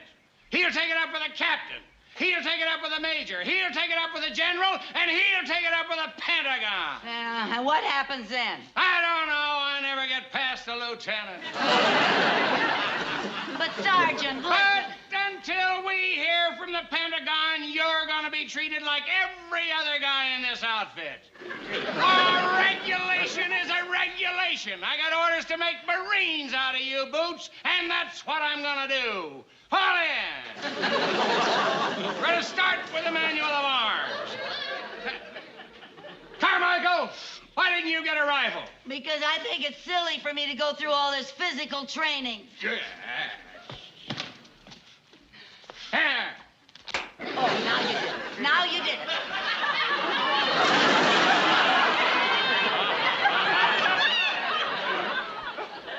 Did what? You ruined my manicure.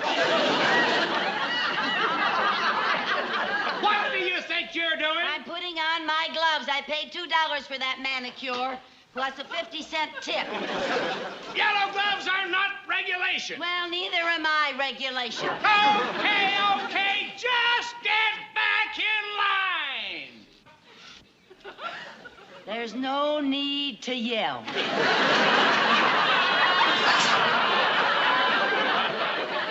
Just follow orders and I won't yell. Now, man, your rifle is your best friend. You take care of it, it will take care of you. And remember, a dirty rifle is a no-good rifle. So the first thing to do is to make sure your rifle is safe and clean. So, check your rifle. Carmichael, pick up that rifle. I don't want to. I said pick up that rifle. I will pick up that rifle when I get good and ready.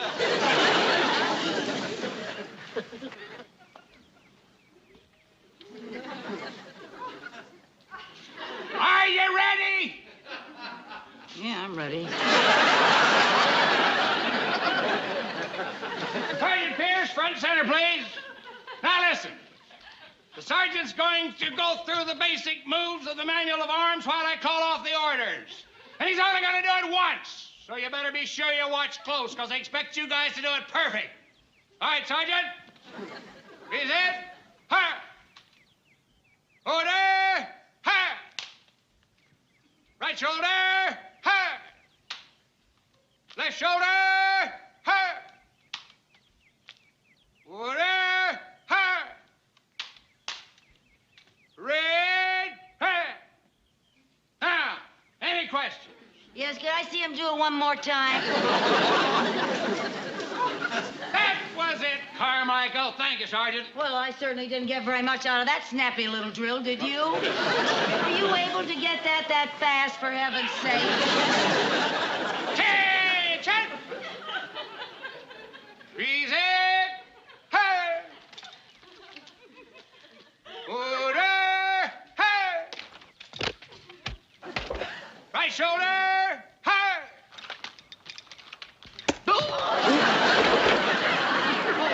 Get away from me! Carmichael, with you in the service, we'll run out of Purple Hearts in a week. Fall in! Terribly sorry.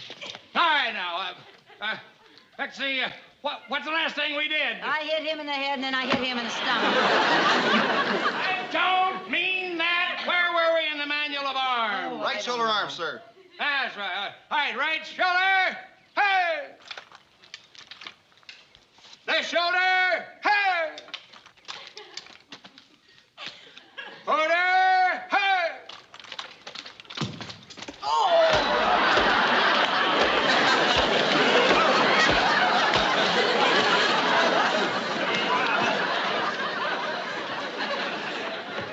Sergeant, you're supposed to be teaching these men the manual of arms, not square dancing.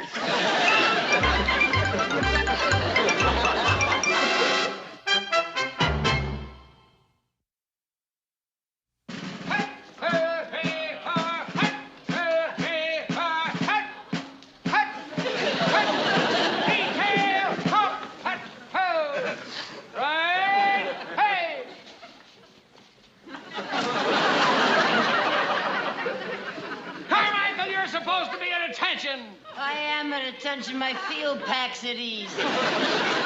Ground your packs.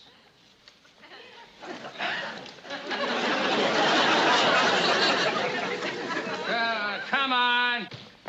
And on your feet, Carmichael. It was only a 12-mile hike. It was only a 12-mile hike.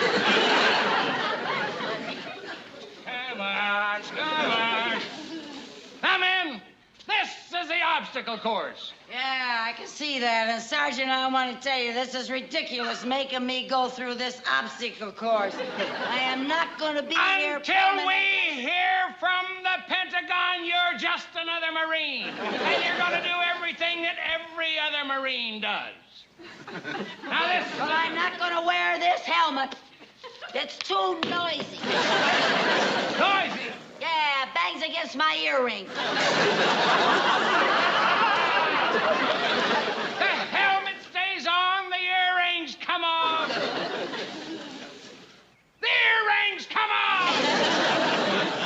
Okay, if you don't care how anybody looks in this chicken outfit. Pick up that helmet. Pick it up.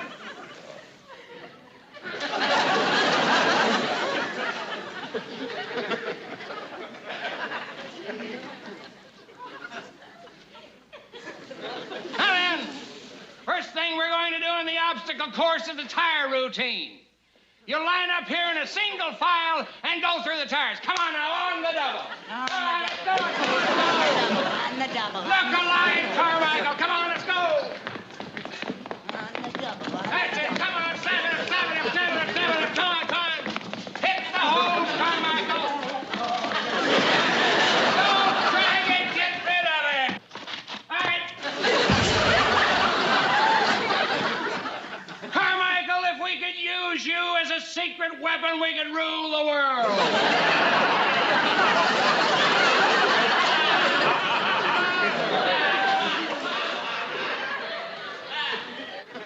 All right, then, now the ladder. Everybody jump up, grab a rung, and go over hand. And come on, snap it up. Get alive. Come on. Come on, look alive.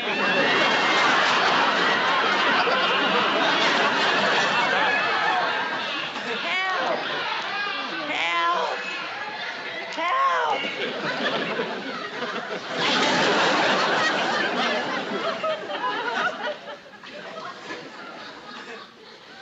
Well, don't look at me. Turn around. Don't be ashamed of yourself. Turn around. Turn around.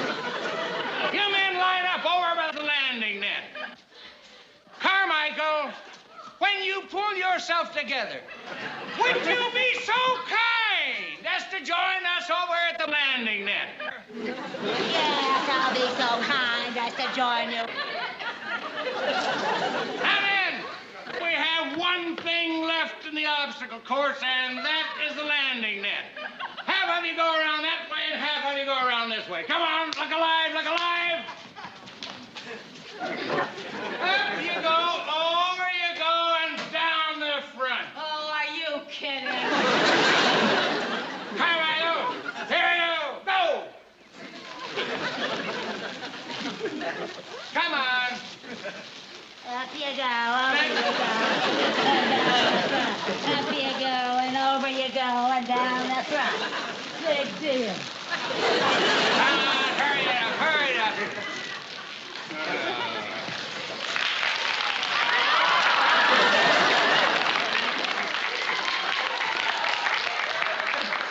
And I grab the rope out of the way. That's it. Now pull your legs down. Pull your legs down.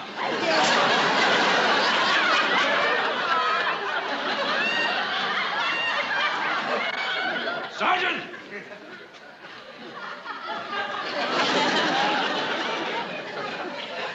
Marines, do not fight piggyback. Mrs. Carmichael, where are you? I'm up here. Good. Good heavens, what are you doing up there? Come down and put her down, sir. The idea. Come on. There you go. That's right. Mrs. Carmichael, I have wonderful news for you. What? Here's your discharge from the Marine Corps. Yes, and it's effective immediately. Starting first thing tomorrow morning, you come back to work for me. Mr. Mooney, I want you to have this. What's that? My medal for bravery. You deserve it more than I do.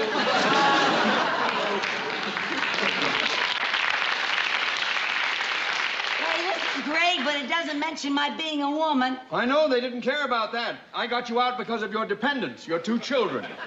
Oh. Oh, boy, I've made military history. Oh? Yeah, I think I'm the first Marine ever to get out of the service because he was a mother. Goodbye, Sarge. Well, I can't say I'm sorry to see you go, but at least there's one consolation. What's that? After trying to train you, I can't possibly ever get a bigger knucklehead in my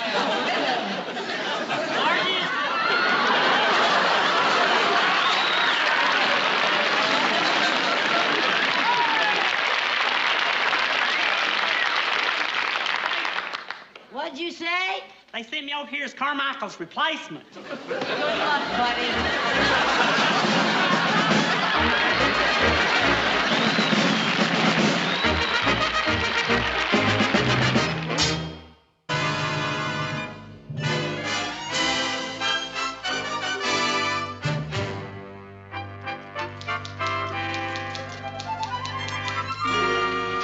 Mrs. Carmichael, Yes, sir? these reports have to be typed and these filed right away. But, Mr. Mooney, it's 6:30 already. Well, thank you, Mrs. Carmichael. I still know how to tell the time. But all this work will take me at least 2 hours. Will I get paid time and a half for overtime? No, you won't get paid anything. But that's not fair. I'll be working later than anybody else. You got here later than anybody else. I had a good excuse for being late this morning. Good, yes. Believable, no. I'm sorry, Mr. Mooney, for being late, but the smog was so thick I couldn't find the bus. I couldn't. No, get to work, please. Yes, sir. Working overtime for no money. Nobody appreciates anything around here. Oh, yes, they do. Only this morning, I called our president, Mr. Cheever, and I told him that my chair was worn out, and he told me that I would get a new chair. Yes, indeed. They reward people around here who use their heads. Then how come your chair wore out in the seat?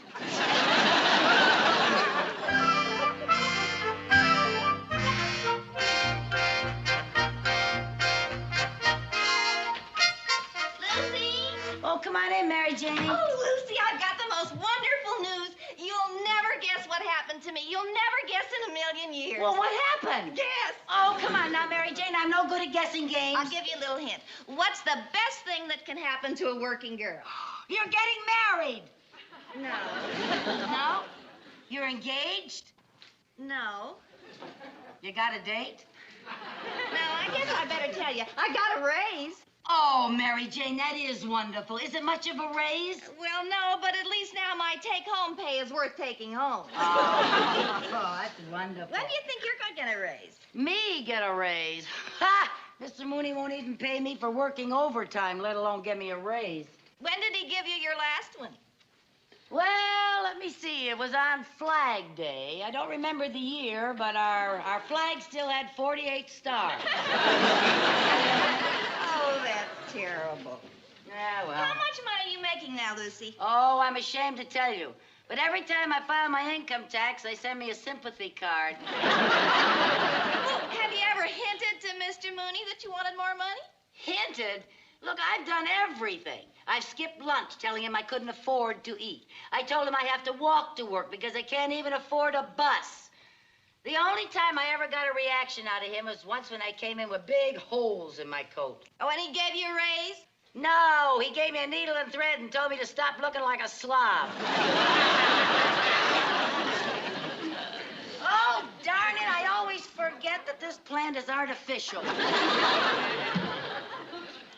I just don't understand it, Mary Jane. Seems to me that everybody in that bank has gotten a raise except me. Well, I just think you're using the wrong approach. Well, what is the best way to get a raise? The best way to get a raise is to point out to Mr. Mooney what a good worker you are, that you're never absent, you're never late, and you never make mistakes. Well, what's the next best way? Have you ever tried to appeal to his good side? I've never been able to find it. Well, Lucy, honestly, you've been there long enough. You're entitled to a raise. You're telling me? Well, you should just ask for it. I have. Be firm about it. Go in there in the morning and beard the lion in his den. Okay, but it would be easier getting a raise from a real lion.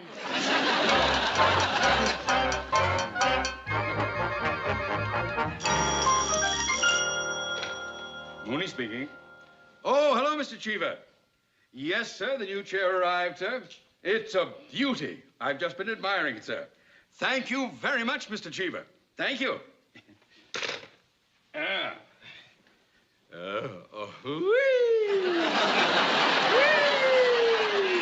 Mr. Mooney.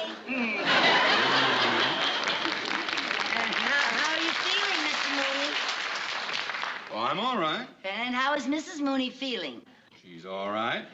And how was your No, evening? you cannot have a raise. How did you know I was going to ask for a raise? Mrs. Carmichael, when you come in here on time and inquire about my health and my wife's health, you obviously aren't aiming for a cut in your salary. Now, please get to work. Mr. Mooney, I've been working here a long time now. It seems as though everybody in this bank has gotten a raise except me. True. Well, Mr. Mooney, I realize I haven't been a very efficient secretary. True. And I am almost always late. True. And I do take a little too long on my coffee breaks. True. And I'm not a very good typist. True. But, Mr. Mooney, you're not going to give me a raise, are you? True. Why won't you? Because, as you just said, you're not efficient, you're always late, you take too long for your coffee breaks, and you are not a good typist. Yeah, but you can't think of one single reason on your own.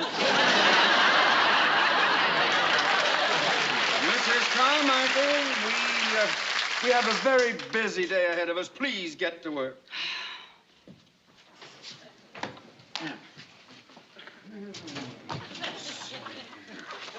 Mr. Mooney, What now? I think you are taking a very unappreciative attitude after all I've done for this bank. Just what have you done for this bank? Well, in what condition was this bank before I came to work for it? It was the third largest financial institution in the city with assets of $300 million and 31 branches. And what condition is it in now? It is the third largest financial institution in the city with assets of $300 million and 31 branches. You see, I haven't heard it one bit.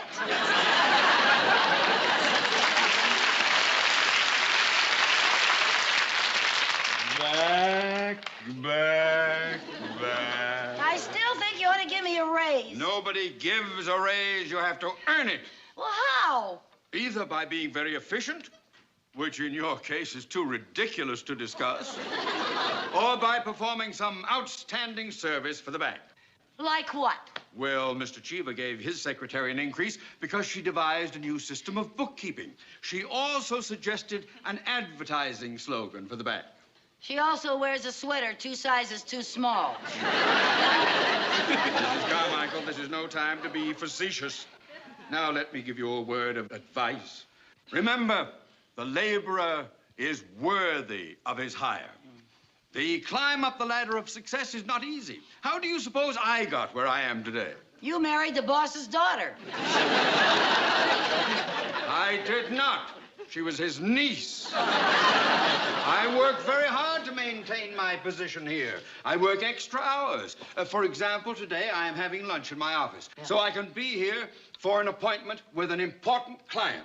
To get ahead, you have to work. Now, you think about that, Mrs. Carmichael. Mr. Mooney, What? I'm going to take 10 more minutes on my coffee break, and just think about that. You are impossible!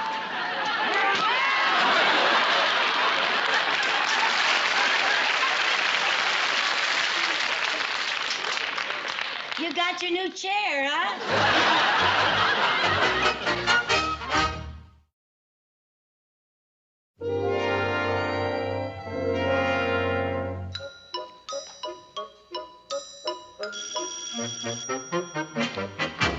Mooney speaking. Oh, yes, Mr. Cheever. Yes, I'm expecting Mr. Leonard any time, sir. Well, I know he's a very important client of ours, sir, but I've never met him personally. He did. He produced the Danny Thomas Show, yeah? Dick Van Dyke. Oh, and I Spy. Oh, well, thank you, sir. That's a big help to me. Yes, indeed. Thanks very much. Oh, and thanks again for the chair. I flipped over it. Goodbye, sir.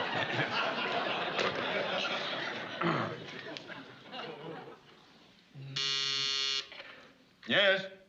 Mr. Sheldon Leonard is here to see you, sir. I'm expecting him. Send him in, please.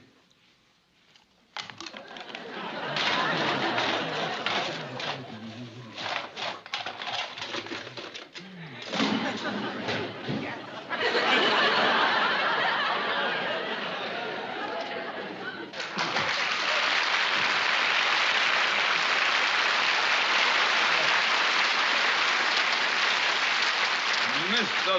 Leonard. Why, it's so nice to see you, sir. Thank you. Have I interrupted your lunch? No. I had lunch hours ago, sir. Here, please. Oh, Mr. Leonard, won't you sit down, sir? There you are. Make yourself comfortable. You know, Mr. Leonard, although we've never met, I feel that I've known you for years. I used to go to all those gangster movies you were in. I'm quite a fan of yours. Yes, I made a lot of those gangster movies. Yes. In fact, I still get bumped off 3 times a night on the Late Late Show.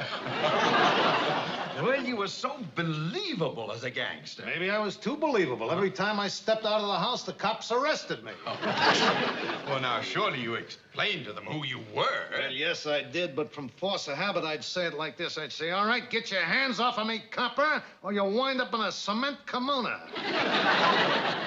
Well, it must have been quite a loss to your public when you gave up acting to become a producer and director. What public? No. I was one of those actors that people would see on the street and they'd say, hey, look, there goes, what's his name? The face was familiar, but they couldn't remember the name. Well, you have to expect that of people. From my own kids? Yeah. Twice the little finks turned me in for the reward.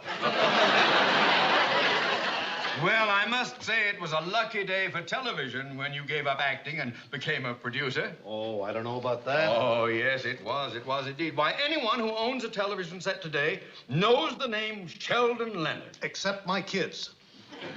They still refer to me as what's his name. Well, I won't forget your name.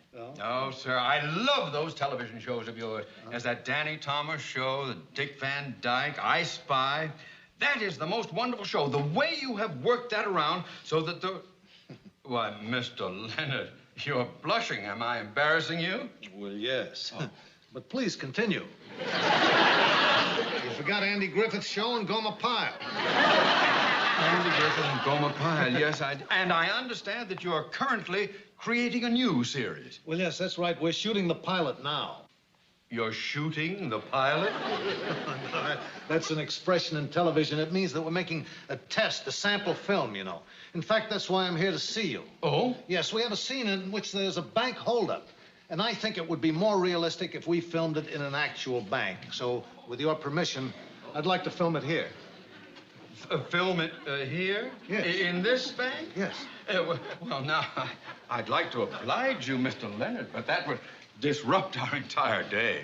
Well, I don't intend doing it during your business hours. No, we'll film it at night after the bank is closed. Well, it's unprecedented and against all regulation. We're bonded and fully insured. Well, I'm afraid not. It's quite out of the question. The screen credit will read Technical Advisor Theodore Mooney. That's Theodore J. Mooney, and when do we start? We want to film it tomorrow night, but I'd like to come in tonight and rehearse the scene with my principal actors, if you don't mind. By all means. And don't you worry about anything going wrong, Mr. Mooney. I'll watch your money as if it were my own. Well, with all the shows you do, most of it is. That's a little joke. I just made that up. Right on the spur of the moment. Maybe you could use it in your it's not very funny. Is there anything else I can do for you, sir? Well, I would like to familiarize myself with the layout of the bank here. In the words of the trade, I'd like to case the joint. Oh, case the joint. By all means, help yourself. Make yourself at home. Oh, I'd better give you a key, Mr. Leonard. Yes. Now, here's the key to the front door of the bank, so you can use that tonight. Ah, thank you. You're welcome. Thanks very much. A great pleasure meeting you.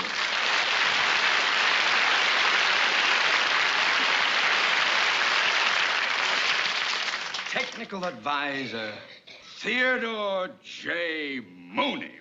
Ah!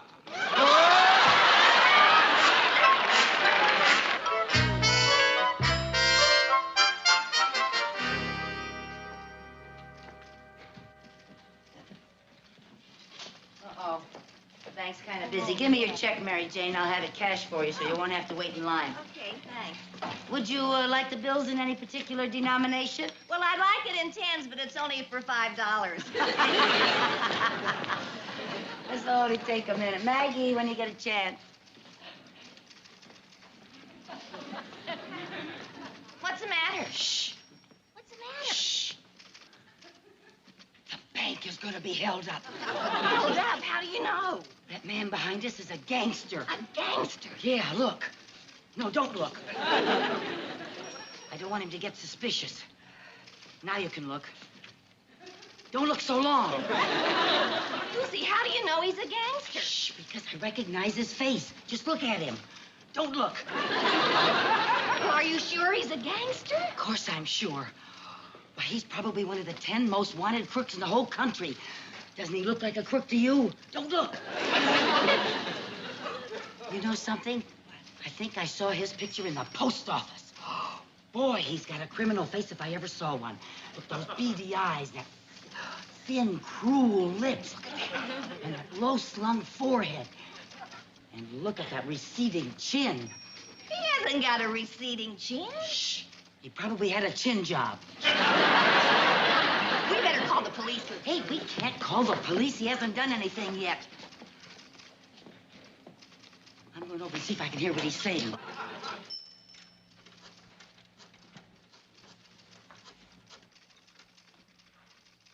Hello, Frankie. It's all set for the bank tonight. Yep, it's a perfect setup. Have the boys here at 8 o'clock. No, we can't wait. We have to shoot the pilot.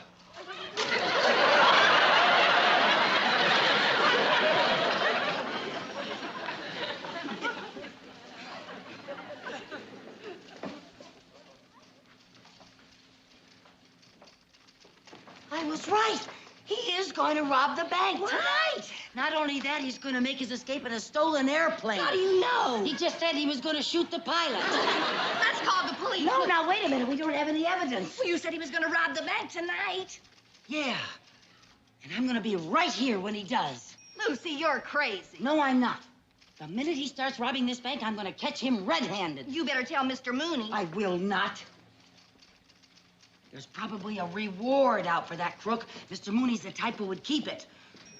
Besides, this is my chance to do something for the bank so I can earn my raise. There's got to be an easier way to get a raise. Well, there is, but I'm not the type to wear a sweater 2 sizes too small. Now, listen. This is what we're going to do. We? Yes, we. Now, listen.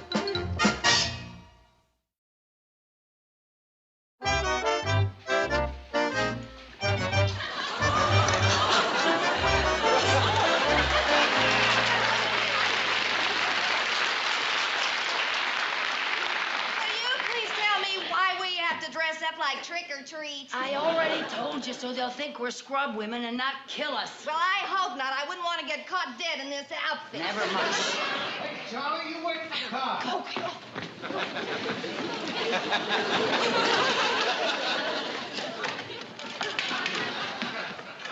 Okay, fellas, come on. The nerve of him coming right through the front door. Oh, it's really something, Lucy. Shh, don't talk. Listen. Don't talk. Well, you're talking. Let's not talk about not talking. Shh. This is really a setup. It's a perfect setup. Yeah. There's a good place for us to line up people up when we start shooting. Right there. Now remember, this whole thing has got to go like clockwork or we blow the whole bit. Now, Louie, you go back to the cashier's cage and scoop up all the money, right? Go. You get ready to unpack the nitro so you can blow the vault. All right? You stay at the door. Keep an eye on the door.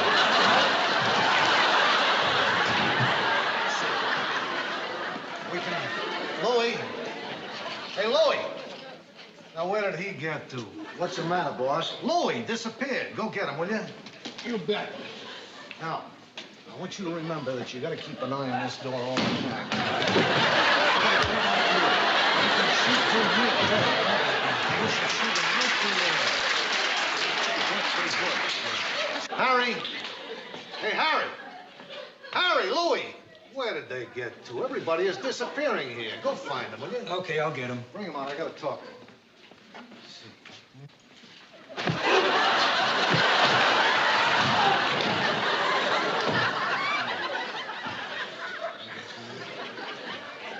Boys. Louie. Harry, Pete, somebody. Where did everybody get to?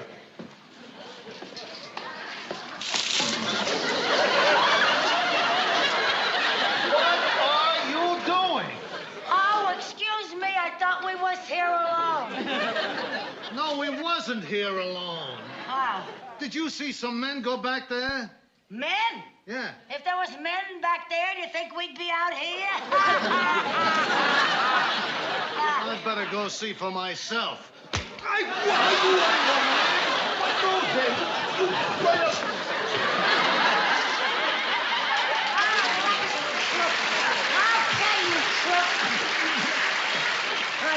Hold him now. I got him. Now, don't you move or we'll let you have it. What are you talking about? You're gonna rob this bank, you dirty crook. I am not robbing anything. I'm going to shoot a pilot. That's murder. That's even worse than robbery. Look, ladies, let me explain. This is a mistake. I'm not a crook. Never mind. I know a crook when I see one, and I've seen your face 1,000 times. Yeah, of course you have. I'm what's his name? Got me so confused now, even I can't remember it. Somebody's coming. Oh, maybe another member of his gang. Yeah, hold him there now. Now, look, lady. Quiet.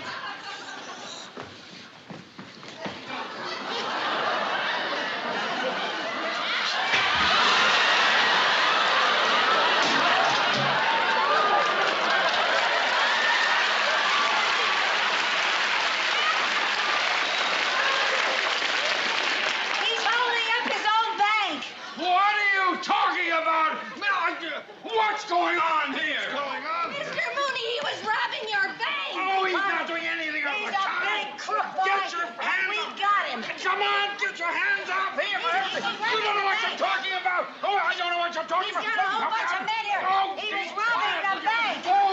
Oh, You're making a big mistake. You're making a mistake. Oh. You mean he's not here to rob the bank? Of course not. I'm terribly sorry. Now, what happened? I don't know. All the years I've been in the business, I never had to fight any gangsters as tough as these two broads. Well, who are you? What are you doing here? I'm rehearsing a new television series here. A television series? Yes, he's the well-known actor-producer. Actor? Oh, of course. Oh, I should have recognized you. Why, you're well, whatchamacallhim? What's his name? He's Sheldon Leonard. Hey, Sheldon Leonard. Oh, Mr. Leonard. Oh, I feel so embarrassed. I'm terribly sorry. Come on, Mary Jane, let's get out of here. I'm sorry. Just a moment, you two. Just a moment. I want to know what's going on around here. Well, Yeah, so do I. Yeah, well, I'm Mr. Mooney's secretary, and I thought you were robbing the bank, and Mr. Mooney said I could earn a raise if I did something extra and special. And when I heard that you were going to shoot a pilot, well, I thought you were crooks, and that if I caught you, I'd get a raise, and the Department of Income Tax could stop sending me sympathy cards. What's she say? I wouldn't know. I speak 7 languages, but not hers. I'm terribly sorry. Come on, Mary Jane. No, wait a minute. Come back here. Come here. What? You ever done any acting? Acting? Yeah. No, sir. Well, I suddenly got this idea for a new television series. You see, it would be about this kooky, red-headed girl, you see, and she works in a bank, and she gets into all sorts of impossible situations, and forget it, nobody would ever believe it.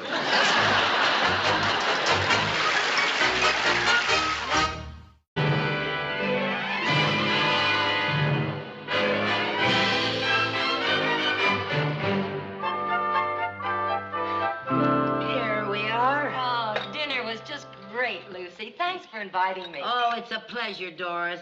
You know, I don't get to see enough of you. Oh, I know. It's been ages. Well... Oh, pardon me, but I forgot to turn on the set, and I don't want to miss him. Miss who? Mr. Mooney. Mr. Mooney? Yeah. How come he's appearing on television? Well, it's a public service program, and Mr. Mooney is being interviewed. Yippee. We're in for a real swinging evening. Oh, Lucy, do we have to watch him? I do. There is an old Chinese proverb that says, when boss appears on television, secretary better watch, or next day, boss get new secretary. Yeah, but we're missing the slimy monster from outer space. It's a wonderful horror picture. Well, believe me, Mr. Mooney will be just as horrible. Oh, there he is. Say, Mr. Mooney looks pretty good on television. That's a slimy monster. I got the wrong channel. There it is. And now, ladies and gentlemen, it gives me great pleasure to present our guest, Mr. Theodore J. Mooney. Good evening, Mr. Mooney. Good evening. My topic for tonight's discussion is the value of education in the business world. I feel that education is all important in the business world. It made me what I am today.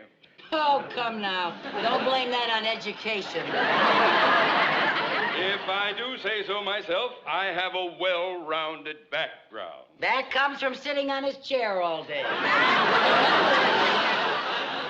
My advice to the youth of today is don't be a dropout. Education makes a better person of you. And speaking for myself, it gave me a greater understanding of human nature, which in turn made me thoughtful, compassionate, considerate, kind. Oh! Good heavens, even the set couldn't take that balloon. Oh!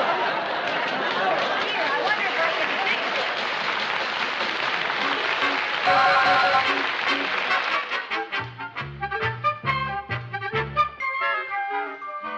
Good morning, Mr. Mooney. Good morning, Mrs. Carmichael. Did you watch me last night on television? Well, yes and no. What do you mean, yes and no? Well, sir, right in the middle of your speech, my picture tube blew out. What a shame. Yes. Oh, you missed a very enlightening speech and a magnificent performance. Oh? It was one of the highlights of the TV season. Well, I can hardly wait for the summer rerun.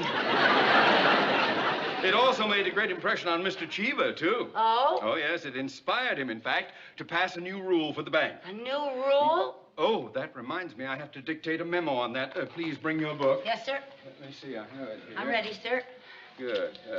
To all department heads, as per Mr. Cheever's instructions, it will immediately become the policy of this bank not to employ anyone who does not have a high school diploma. Uh-oh. What's the matter? Nothing. Oh, yes, there is. When you something is All right, Mrs. Carmichael. Now Well, sir, would you believe that I never finished high school? I'd believe you never finished nursery school. Are you trying to tell me that you didn't go to high school? Oh, I went. I just didn't finish. And you don't have a diploma? No, sir.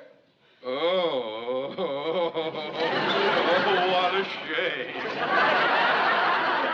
Oh, Mr. Mooney, you're not going to fire me, are you? Why, certainly not. Oh, good. Mr. Cheever will fire you. Now, that's not fair.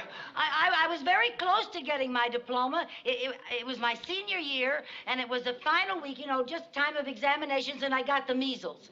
And then the next year, I just figured it was too late to go back to school. When it comes to education, it is never too late. Well, If you had any ambition, you'd go back now. now? Oh, I'd feel ridiculous going back to high school now. You'd feel even more ridiculous being unemployed now. Oh, now, Mr. Mooney. You heard me. I can't go back to school at my age. Oh, yes, you better. No diploma, no job. Oh, Mr. Mooney. No.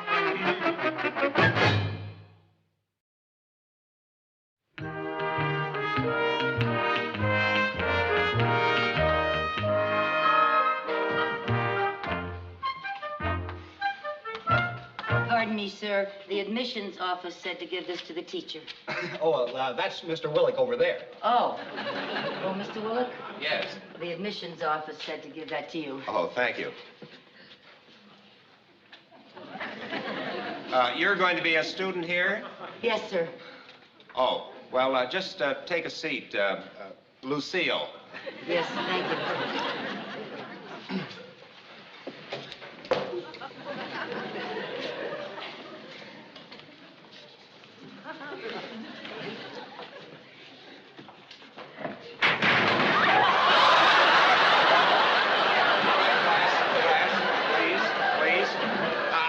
I'm sorry, Lucille. I should have told you that seat is broken. Yes, sir. I found it out for myself. Well, just find yourself another seat. Yes, sir.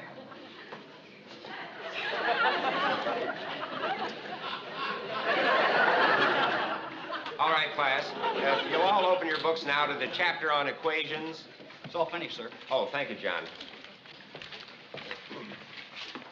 I'm sorry, but this is my seat. Oh, forgive me. I had no idea. I just took the first one that I... Oh, I'm sorry. Let me do it for you. Well, thank you. Thank you. Thank you very much. Sorry. My name is Johnny Harris. Oh, hello. I'm Lucy Carmichael. Hi. Hi. Nice. I beg your pardon, but may I inquire as to exactly what is transpiring back there? I'm terribly sorry, sir. I dropped my books, and Johnny picked them up for me, and I'll find another seat. Yes, I wish you would. Yes, sir. All right, now, class, let's direct our attention to the problem up here on the board. If x is very difficult, please, so try to concentrate. Now, if x equals 3 plus the square root of 7, this must be a root of the equation x squared plus bx plus c equals 0. Therefore, what are the values of b and c? Now, does anybody know the answer? Lucille? Well, what's the answer? Oh, I don't know. Well, why did you raise your hand? Oh, it wasn't for that. Or has this changed since I was All right, class, please. No, Lucille, that has not changed. You may be excused.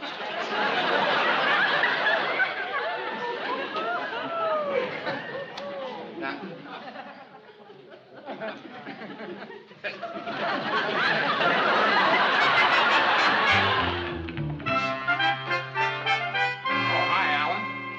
How's it going? Oh, the same old drag. But we did have some laughs in math class today. I never found anything to laugh at in math. Well, today we did. Some kooky redheaded dame came into class, and you won't believe this, but she was middle-aged. Oh, you're putting me on. No middle-aged dame is going to go to high school. Believe me, this one was middle-aged. Why, I bet she was almost 30.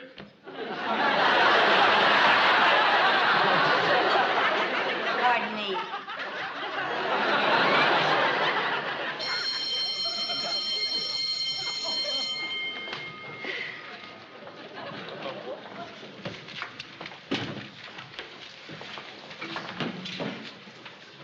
Pardon me, is that seat taken? No. Thank you.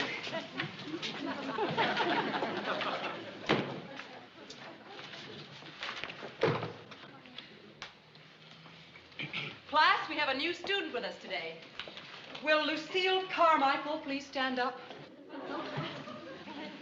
You're the new student? Yes, ma'am.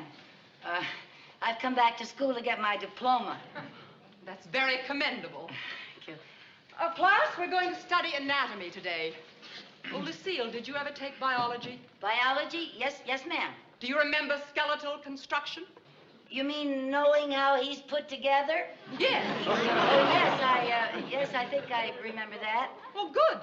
Why don't you come up and show us what you remember about the assembly of human bones?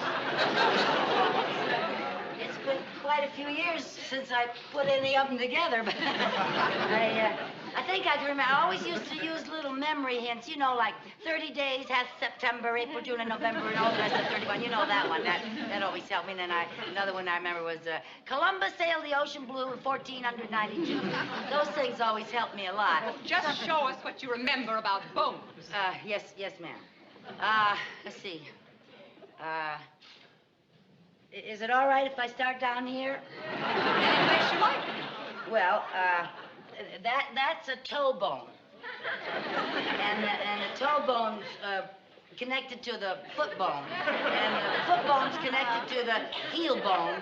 And the heel bone's connected to the ankle bone. And the ankle bone's connected to the shin bone. The shin bone's connected to the knee bone.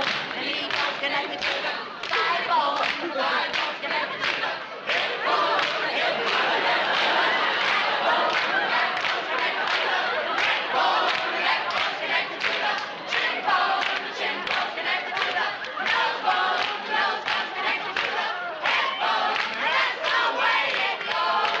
Them bones, them bones, them bones. Thigh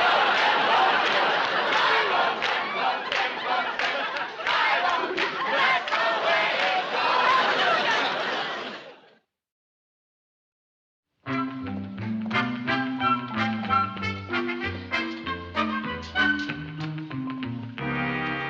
Hi, Patty. Oh, hi, Lucy. Hi, Amy. Oh, hi. Well, do you still like school? Oh, I've had 2 wonderful weeks. Boy, you sure lug around a lot of books. What subjects are you taking? Oh, biology, Spanish, history, English, and math.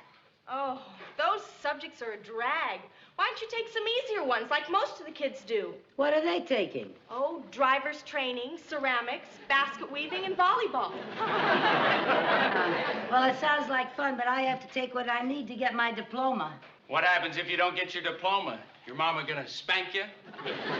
Don't get fresh, Steve. That's all right, Patty. Steve, I guess you're just too young to realize the importance of education. Ah, education. Big deal. I don't think that's any way for you to talk. You should be glad of the chance to go to school. You know, she sounds just like my mother. No. I think she's a spy for the PTA. Look, I'm just trying to give you kids some good advice, that's all. I think you should study hard and get as much education as you can. What are you, some kind of nut or something? Steve, all I'm Boy, saying... I'm staying away from you. You may be contagious.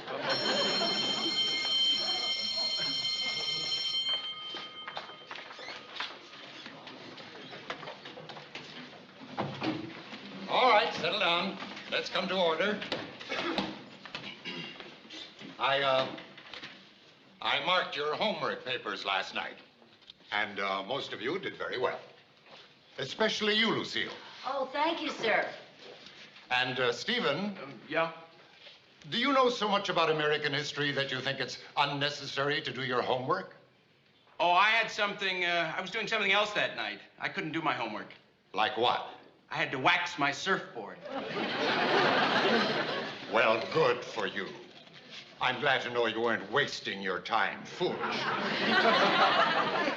Now then, can anyone tell me if there were ever any occasions when foreign troops fought on American soil? Yes, Lucille? Yes, sir. During the Revolution and the War of 1812, British soldiers fought here. Correct. Oh, and also the Hessians. That's right. And who were the Hessians?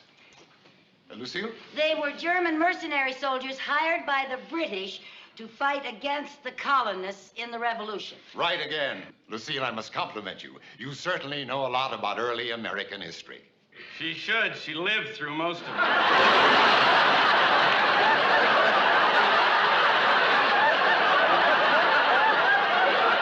There's no need for sarcasm, Stephen. Perhaps if you followed Lucille's example and studied, you'd be much better off.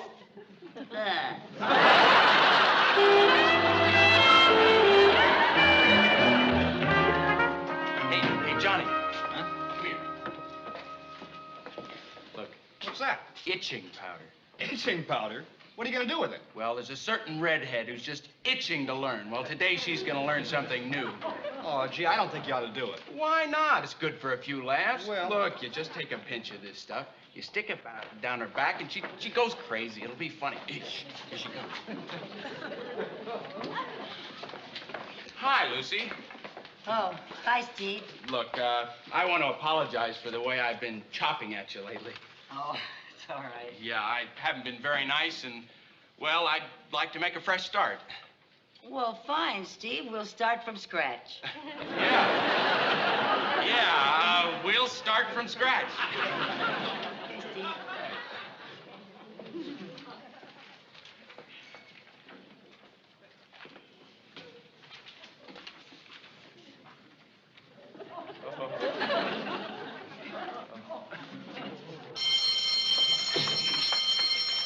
All right, come to order, please.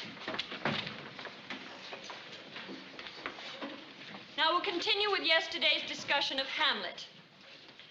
Does anyone know the opening lines of Hamlet's soliloquy? Yes, Lucille. I memorized the entire soliloquy. All right, now, quiet down. That's wonderful, Lucille. Now, will you recite it for us, please? Yes, ma'am. To be or not to be? That is the question.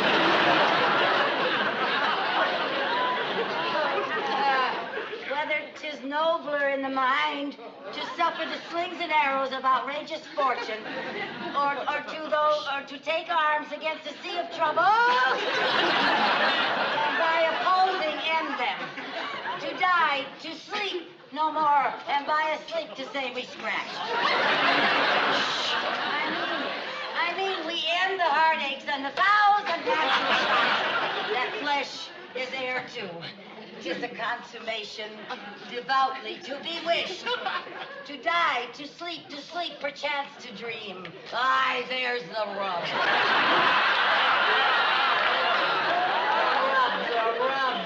The rub.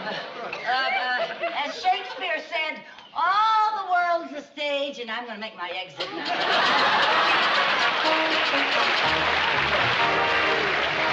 Hi, Patty.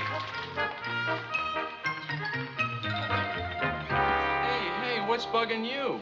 I don't like what you did to Lucy in class this morning. I think you're despicable. Oh, now, wait a minute. No, Patty's right. That was a mean thing to do. But I was... You picked on her ever since she's been here. Oh, but she All was she's just- trying to do is get an education, and that's pretty hard for somebody her age.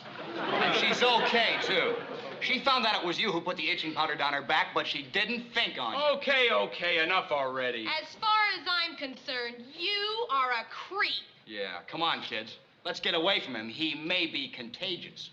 But now, wait a minute, gang. Johnny.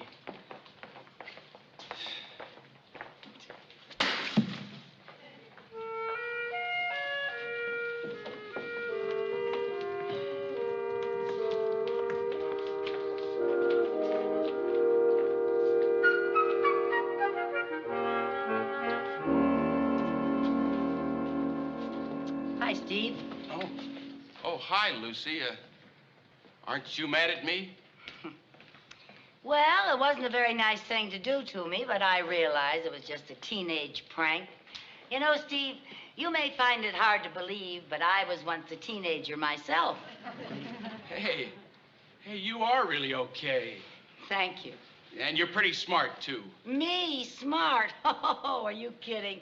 My boss, Mr. Mooney, says that I majored in stupidity. Well, I think you're smart. Thank you. You know all the answers, and I sure don't. Well, you could know the answers, too, if you just studied.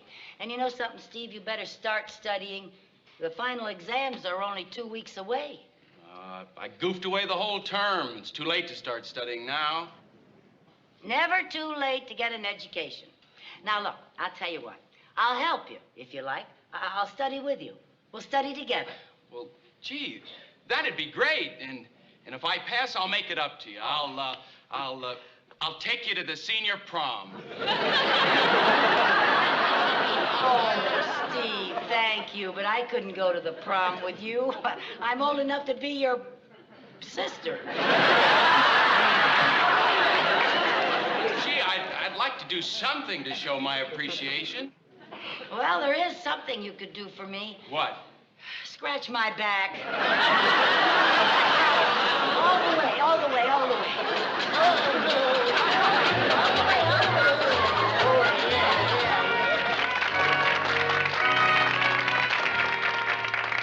And now, ladies and gentlemen, we come to the climax of our graduation exercises. It is a custom of the school to accord the honor of valedictorian to the student who has received the highest grades in the final examinations. It is my pleasure to present to you the valedictorian of our graduating class, Stephen Josephs.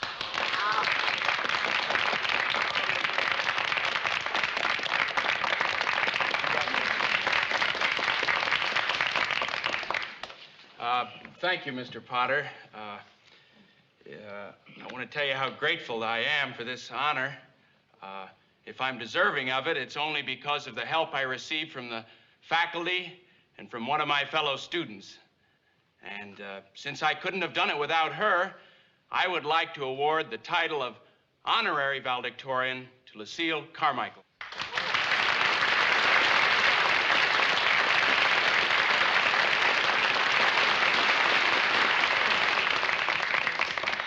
Well, thank you, Steve. If I helped you, I'm very glad.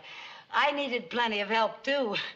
It's been very difficult for me to graduate. I must admit that several times I wanted to quit, but I didn't because I didn't want to become the oldest dropout in high school history. You know, going back to school has meant an awful lot to me. Not only did I learn the value of an education, but I also learned a lot about the younger generation. You know, people of my generation tend to scoff at the teenagers because of their silly fads, you know, like surfing, long-haired boys, straight-haired girls, the kooky clothes they wear. Well, now, of course, my generation was perfect. We had sensible fads like swallowing live goldfish and seeing how many kids could be crowded into one telephone booth. And we also sneer at the modern generation's questionable taste in music. They go for that horrible rock and roll and don't have the beautiful romantic ballads we had, like Hut Sut Rawson on a Rilla-Raw. Remember that? Marysy Doubts and Dozy Doubts. And 3 little fishes in an itty-bitty pool. You know, recently I ran across a statement which said, I am very worried about the younger generation. The youth of today is ill-mannered, ill-bred, and shows little respect for their elders. I fear to trust them with the future. Now, this statement was made by Socrates more than 2,000 years ago. Well, I agree with Socrates. I, too, am worried about trusting the future to the younger generation. I'm worried they will do a far better job than we did.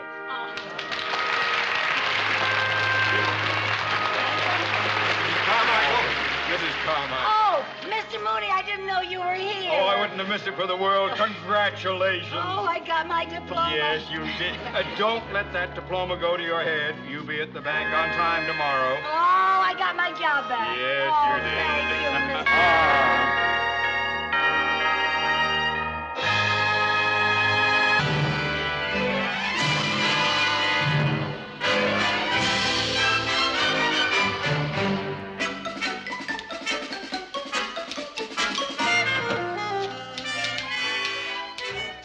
Hello, Theodore. Oh, hello, Mr. Cheever. What's new? Well, unless you can explain okaying this loan, the man standing behind your desk will be new.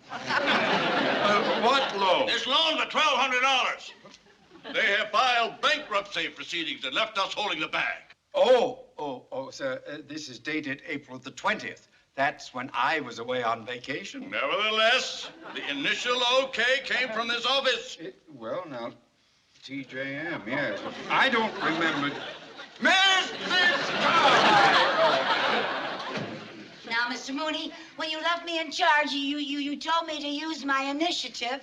I was only trying to help the bank. Help the bank? Yes, sir. When this man came in to ask for a loan to open a donut shop, it sounded like a good investment at the time. Donut shop? Why did a donut shop sound like such a good investment? Well, Mr. Mooney always taught me that timing in a business deal is very important. And at the time the man told me about opening the donut shop, I was starving.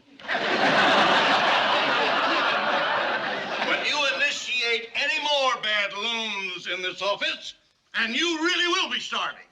Let that be a lesson to you. And you'll be starving right along with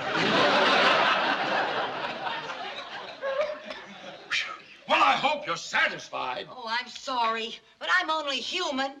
Haven't you ever made a mistake? I'll thank you to keep my wife out of this. Now, you get to work while you still have a job. Oh. Hi, Mrs. Carmichael. Thank you. I want you to meet my boss, Mr. Mooney. Mr. Mooney, this is Mr. Jones. Oh, hi. You're just the man I wanted to see. Oh, about what? About the loan I made to finance my dancing school. A dancing school? Yes, sir. I have his file right here, Mr. Mooney. It's the Ken Jones Dancing School. Oh, really? I don't recall any transaction of this kind. Well, Mr. Jones applied for the loan while you were out of town. Not another one. Well, now you can see he's a very reliable person. Thank you. Mr. Mooney, I have a $250 payment that's due. Oh, fine. And I'd like to ask for a little more time. What? Well, I've been having a little trouble. According to this contract, the payment was due yesterday. But, sir, this is the first time I've ever asked for an extension. It's your first payment. Well, they're always the toughest. Yeah, they sneak up on you so fast. I had such a terrible time with my TV set. Oh, please, will you be quiet?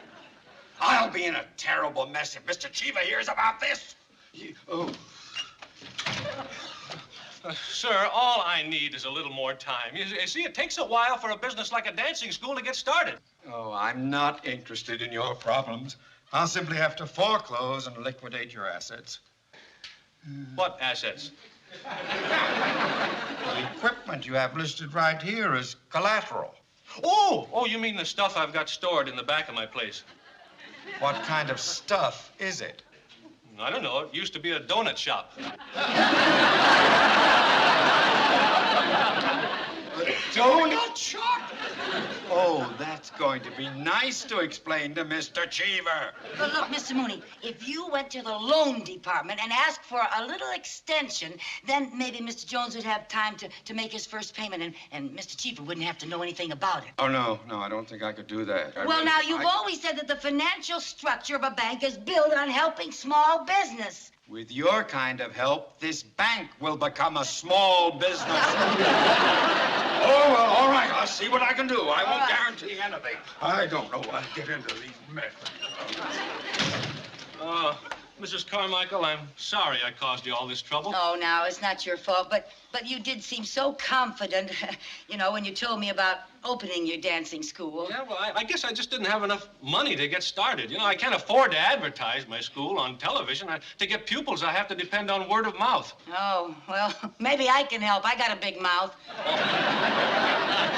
How much are your lessons? Well, I give a course of lessons that's guaranteed to teach a full routine for only $25. Oh, well, you can put me down. Oh, no, Mrs. Carmichael, you've done enough. Really. No, now, listen, I would love to take lessons. $25.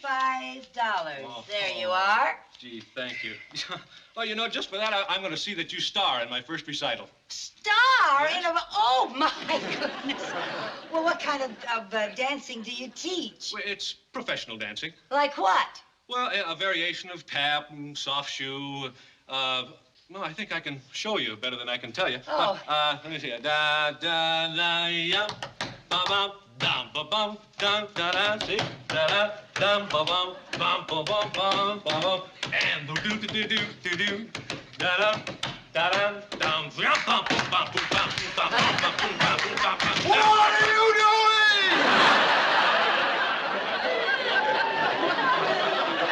I'm sorry, sir.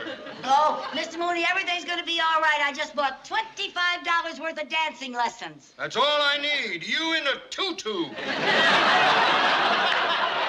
Sir, if I can only get 9 more students, I'll have enough money to make the first payment. Well, you have exactly 10 days. I got the extension for you. Good. After that, any delinquent loans will be referred directly to Mr. Cheever's Yeah, well, office. don't you worry. I'll go to everybody I know and ask them to take dancing lessons. Great. Oh, here. Take some of my cards. Oh, yeah. Pass them around. Okay. Oh, Mr. Mooney, you know, if I could just borrow a little more money for some advertising, I'd... Get out of here!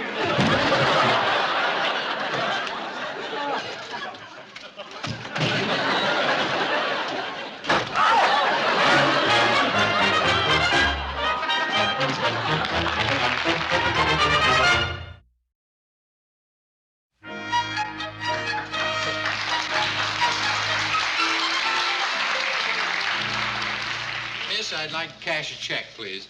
Yes, sir. And I have some identification right here. Oh, you don't need any identification. Oh, I recognize you from your television program. You're Ralph Story. Yes, that's right. Oh, my, I just love all those programs you do about places of interest. Oh, well, thank you. Oh, Thank the you. one you did the other day on the, at the date grove about the sex life of the date. Oh, I found that very enlightening. Oh, and the one about the little old steamer that goes to Catalina. I love that. Have you made that trip? No, I've never been abroad. There's your money. Thank you very much. Right. Hey, Mr. Story. Hey, you remember me? Sure I do. Tony's Pizza Parlor. That's all right. Oh, how are things going? You know, since you make your show from my pizza parlor, my business, you know, she's a double up 3 times. Oh, well, I'm glad to hear that, Tony. Really, that's the most gratifying part of my work. Nice to see you, Mr. Story, Same and thanks again. Not at all. Nice to see you again. Mr. Story? Yes? You mean just from being seen on your program, Tony got all that new business? Well, it's amazing the results exposure on television gets. You know, I think I have a wonderful idea for your program. You too. Well, we're always looking for new ideas. Oh, really. good. I'm taking dancing lessons, and I think that you should feature a dancing school recital on your program. I think it'd be very entertaining. Well, you know, we've never done a dance recital. Well, you better do it before someone else beats you to it. How soon could you put it on? Well, what do you mean, how soon? Well, like maybe within 10 days. Possibly. You know, come to think about it, I do need something for next week. We were going to do a program about a donut shop, but it went out of business. Well, you see, you should have gotten there sooner. You could have saved them. Now, look, I think a dance recital is a good human interest story. And your audience will have a chance to see a star being born. A star being born? Yeah, well, if not, I'm throwing away $25. Oh, well, we can't let that happen, can we? Then you'll do it? You've sold me. I'll schedule it for next week's program. Oh, Really. Mr. Story, how nice. Thank Here's my you. card. Oh, Just thank you. call. Thank you. Mr. Mooney, I've got the most wonderful news. You've been drafted.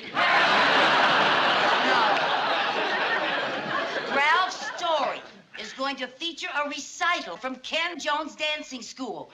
And it'll be on his program next week. Do you realize what that means? What? It means the school will be a big success. Mrs. Carmichael, you're forgetting one thing. What's that? You have to have pupils to put on a recital. And so far, he only has you. Heaven help him. Now, please get to work. Oh, sir, you dropped an envelope. Oh, thank you very much, lady. You know what's in this envelope? What? $5,200 of the union's money. Oh. It's the truck drivers' recreation fund. Oh, well, I'm glad I was a help to someone today. Help, lady, you saved my life. If there's anything I can ever do for you, just name it. Okay. Sir, I wonder if you would be interested in taking some dancing lessons. Dancing lessons? Yeah. Oh, no, lady, you got the wrong guy. I got 2 left feet. Well, what about some of the other fellows in your union? Wouldn't they like to learn how to dance? Those road jockeys, they've been sitting behind a steering wheel for so long, they haven't even learned to walk. Well, look, I only need enough pupils to put on a recital, maybe just 10 or 12. Hey, and you said if I ever needed anything, just name it. Well, as a true knight of the road, I'm a gentleman of my word. You do it? Just let me know where it is, and I'll persuade some of the boys to come over. Oh, good. I'll give you the address. There you are. And do you really think you can persuade them? If I can't persuade them, I'll nudge them a little. Nothing's impossible we have found, for when your chin is on the ground, just pick yourself up, dust yourself off, start all over. Huh? Come on, I'll show you that step. Okay. Now remember, it's syncopated, right? Right. Now, we start on the right foot. Right foot. Ready? And bam, bam, bam, bam. Oh, hi, Mrs. Carmichael. Hi. Mr. Mooney. Hi. Got a pupil, huh? Oh, no, he's my partner. Come on over and meet him. Sid Howard, this is Mrs. Carmichael. Mrs. Carmichael? And Mr. Mooney from the bank. How do you do? He must be ready to foreclose, I can tell by his smile. Oh, no, we have wonderful news. What? I have a whole bunch of pupils coming over here this afternoon. Oh, that's great. And Ralph Story wants to feature a dance recital from your school on his program next week. Ralph Story? Yeah. Ken, that would really put this school across. Oh, yeah, what a commercial, huh? You won't have to worry about that loan anymore. Who's worried? As a matter of fact, I've been doing some research on commercial enterprises that have been featured on Mr. Story's programs, and the results were so gratifying that I would like to invest in your dance school. Yes, here's a certified check for $2,500. That should be worth, half interest. Half interest? Oh, well, then, let's say a third. 43 1/3%. A third interest is 23 1/3%. It's 33 1/3%. Yeah. That's more like it. Does 33 1/3% sound fair, Ken? Oh, that sounds fair. Get the money. Yeah. Hey, all right, it's a deal? Yes, it's a deal. Good. Good. Oh, right. Instead of a recital, we can put on the $2,500. Wardrobe, costumes. Hey! This is wonderful. Yes? This a dancing school? Yes? Why? He was told to come down here and get some dancing lessons. We was persuaded. Actually, we was nudged. Oh, these must be the pupils from the Truck Drivers Union. Truck Drivers Union? Yeah, the recreation group. Well, okay, fellas, have any of you ever taken any dancing lessons before? Okay, well, we'll give it a try anyway, huh? Come on out here in the studio. Here, guys, spread out, guys, and give yourselves plenty of room, huh? Don't stand too close to each other. Now, all the way over there in the corner, will you, fellas? Good. Yeah, right. Yeah. Spread out now. Now, look, fellas, I'm going to give you a very simple little dance step. See? Now, I'm going to do it first, and then we'll break it down later, and you guys will learn it. It's very simple. Now, just watch this. And bam, bam, bam, bam, bam, bam, boom, bam, boom, bam, boom, bam, boom, bam. Now, you think you can do that?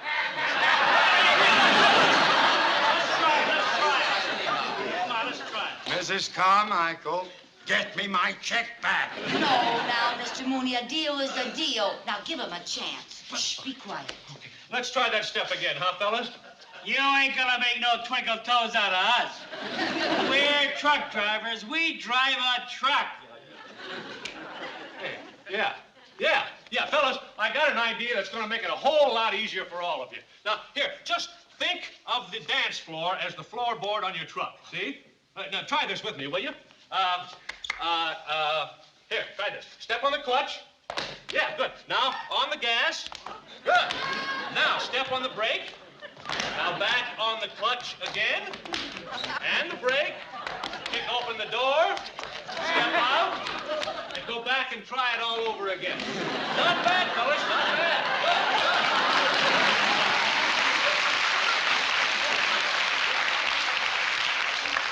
Good. Now, let's try it again. Sid, give us a little music, will you, please? Yeah, how about some trucking music? Maybe it'd be better if I just honked the horn. Oh, play. Mrs. Carmichael, you may as well come in. You're a pupil, too, you know. Oh, that's right. What gear, first, second, or high? Sid, hey, just give me a pickup, real slow, about, bum, bum, bum, bum. Yeah. Good. Now, the clutch and the gas and the brake and the clutch again. The brake, kick open the door, step out and try it over again. The clutch and the gas and the brake and the clutch again. The brake, open the door, step out. And the gas and the brake and the clutch again.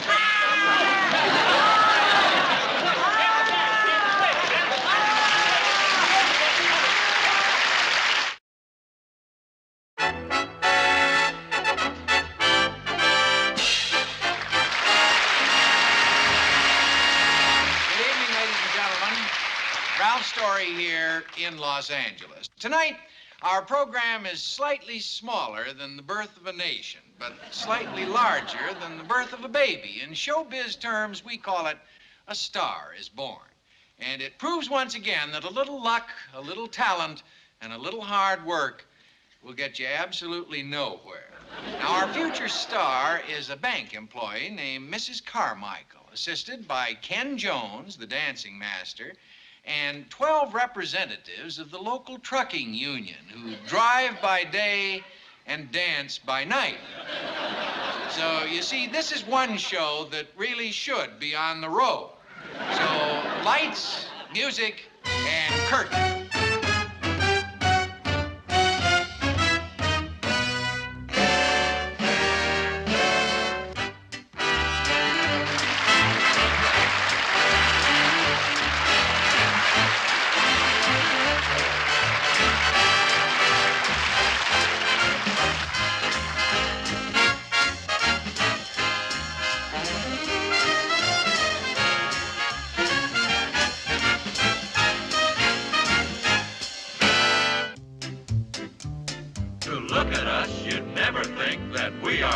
Stiffs on account of we've got so much class.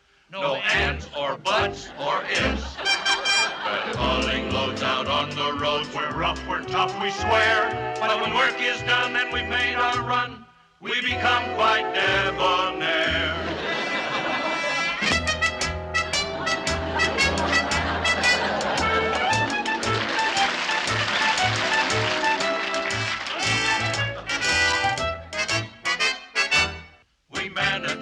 Fingernails, put lilac on our faces.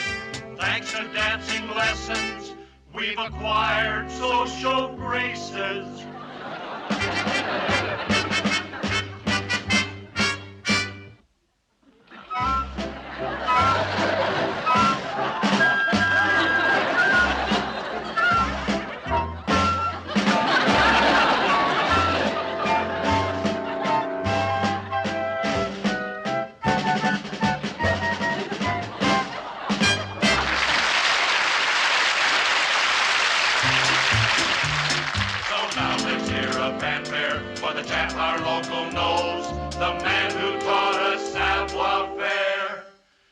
the twinkle in our toes.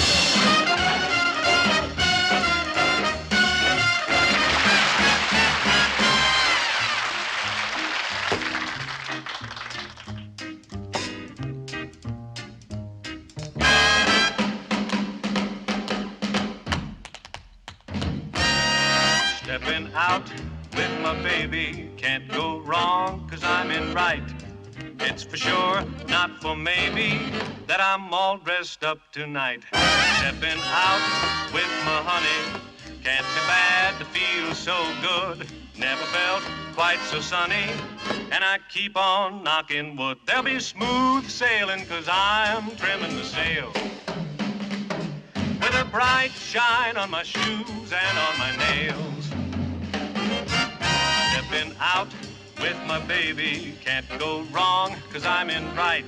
Ask me when will the day be, the big day will be tonight.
Glad we shined the buttons on our vest, 'cause tonight we've gotta look our best.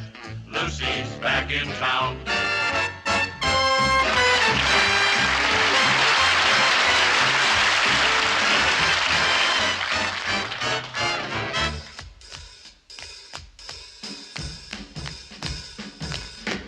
Used to be I couldn't dance at all.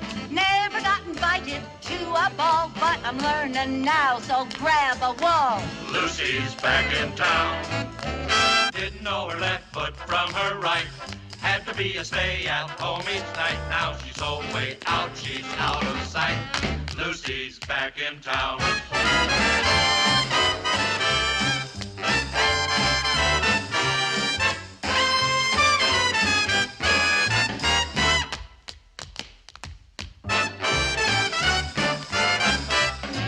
So we see from this recital at the Ken Jones Dancing School that the birth of a star and success in show business is mostly a matter of just putting the right foot forward and throwing a lot of weight around.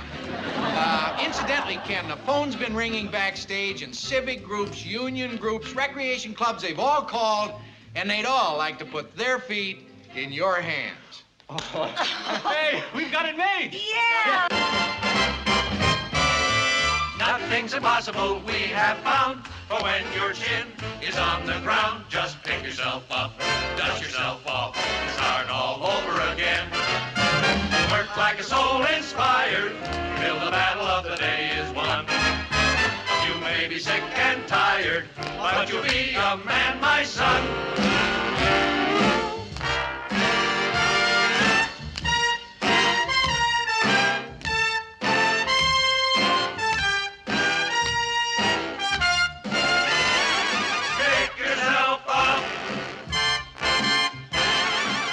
Yourself off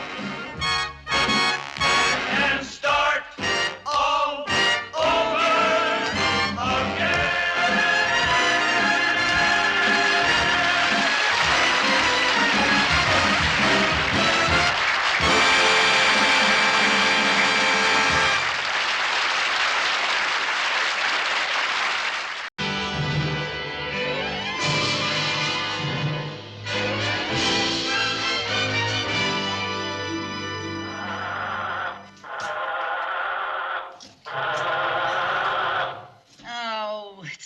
use. I can't get it started again. This is a fine way to spend my vacation. Well, I'm sorry, Vivian.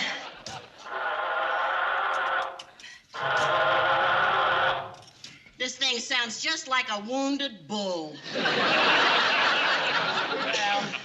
there's no sense sitting here. I'm going to get out and see what I can do. Oh, push up.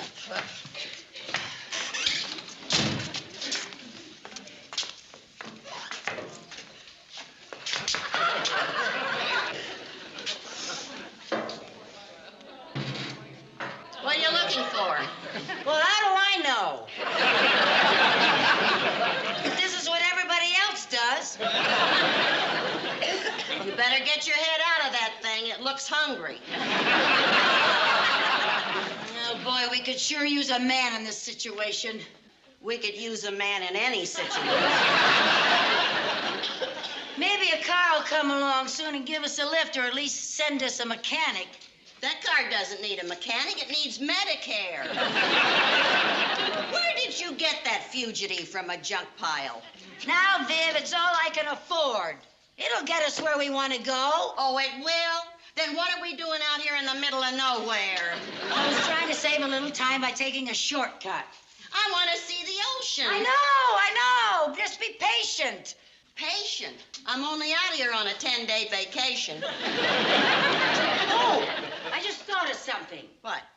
I saw a house a couple of miles back down the road. So? Well, so let's walk back there and call the auto club.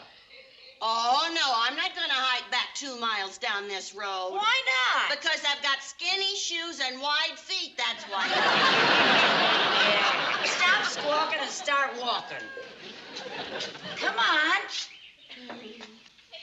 Oh, good heavens. What's the matter? Suppose while we're gone, somebody comes along and steals my car. You gotta be kidding. Well...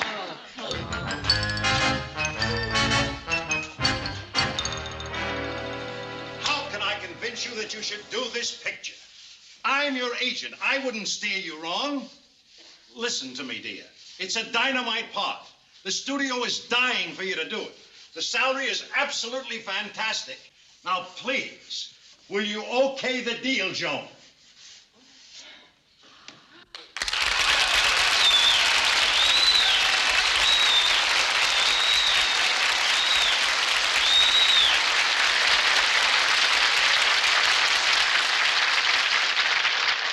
Lou, darling, how many times must I tell you, I have all the money I need and I don't want to do another picture. But you owe it to your public. The studio gets thousands of letters asking for more Joan Crawford movies. That's very gratifying, but I don't want to work. You don't want to work? No, I don't. What do you call this? What, this? Yes. A labor of love. I'm having the entire house redecorated, and I want to make sure everything is spotless. Then why don't you have your maid do it? Because I want to make sure everything is really clean. Joan, I guess there's just no way I can persuade you to do that picture. But if you change your mind, you know where you can reach me. Don't call me, darling. I'll call you. Bye, Joan. Bye, Lou.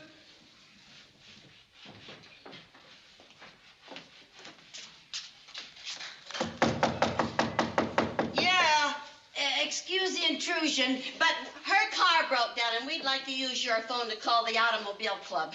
Oh, please, it's right there. Help yourself. Thank you very much. Oh, boy, I'm tired. We must have hiked 10 miles. Oh, Viv, don't exaggerate. It was only 2 miles. It was 10 miles. It got 10 blisters to prove it. You girls must be exhausted. I'll get you some lemonade. Oh, please, we don't want to be any trouble. Oh, it's no trouble. Please, just make yourselves comfortable. Thank you. Make ourselves comfortable? Well, she meant well.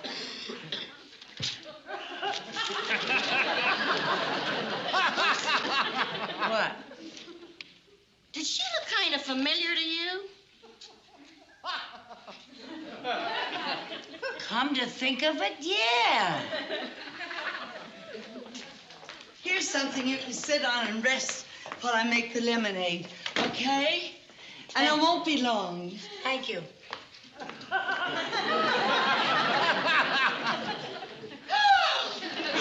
Crawford! Oh, Lucy, she's my all-time favorite. I adore her. Oh, my. Oh. What's she doing here? What do you mean? This is terrible. A big star like her reduced to working as a maid. Oh, I don't think she's a maid. Well, then how come she's dressed like that and she's cleaning this place? I think this is her house and she's broke. She probably sold all of her furniture just to buy food. Oh, no. Oh, Lucy, when the big ones fall, they really fall. We've got to do something for her. You're right. How much money have you got on you? Well, let me see now what I've got left. I got $6. I got $4. We'll give her the $10. Oh, Lucy. We can't give charity to a great big star like Joan Crawford. Oh, well, we'll tell her to pay for the phone call. What are you going to tell her, that you had to call the Auto Club in Casablanca? Yeah, you're right. But we got to do something to help her. Oh, yeah. Maybe you could get Mr. Mooney to lend her some money. Mr. Mooney wouldn't lend a dime to Richard Burton, even if he left Elizabeth Taylor as collateral.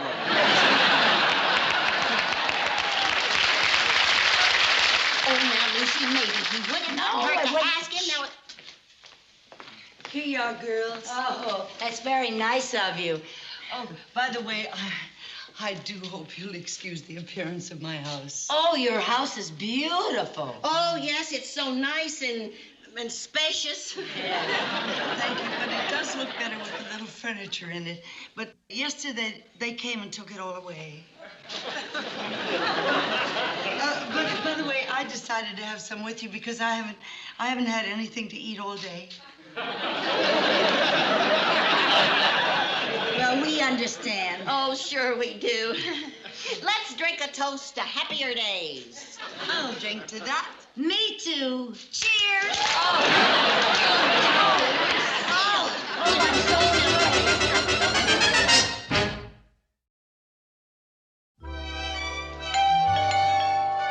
Come in, come in.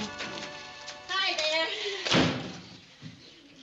Good heavens, it's the Smothers Mothers.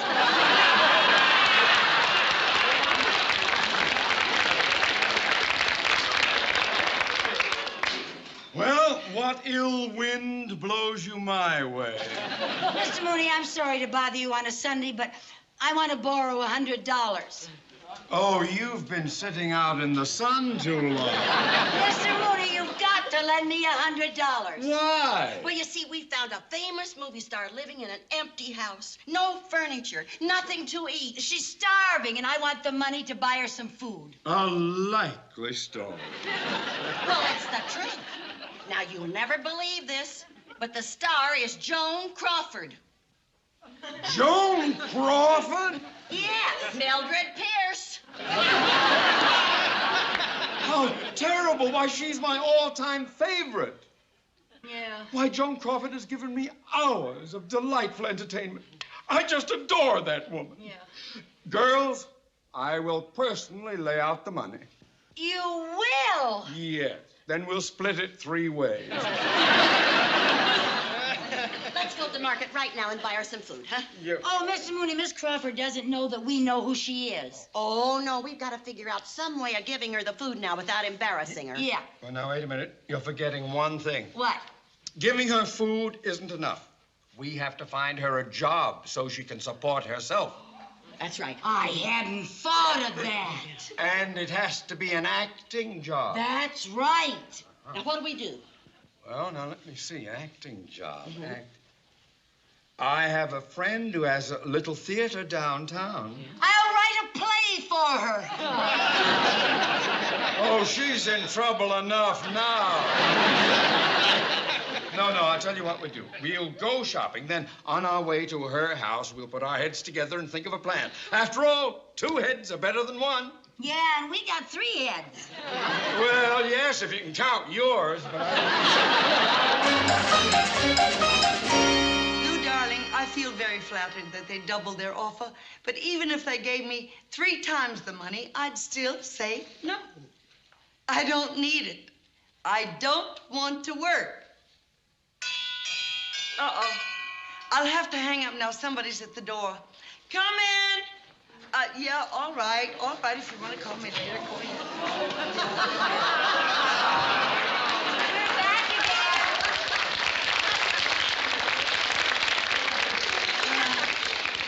We would like for you to meet Mr. Mooney. He's the president of the Good Samaritan Society.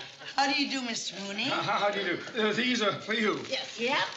All for you. me? Yep. What? Well, every week the Good Samaritan Society gives a prize to a Good Samaritan.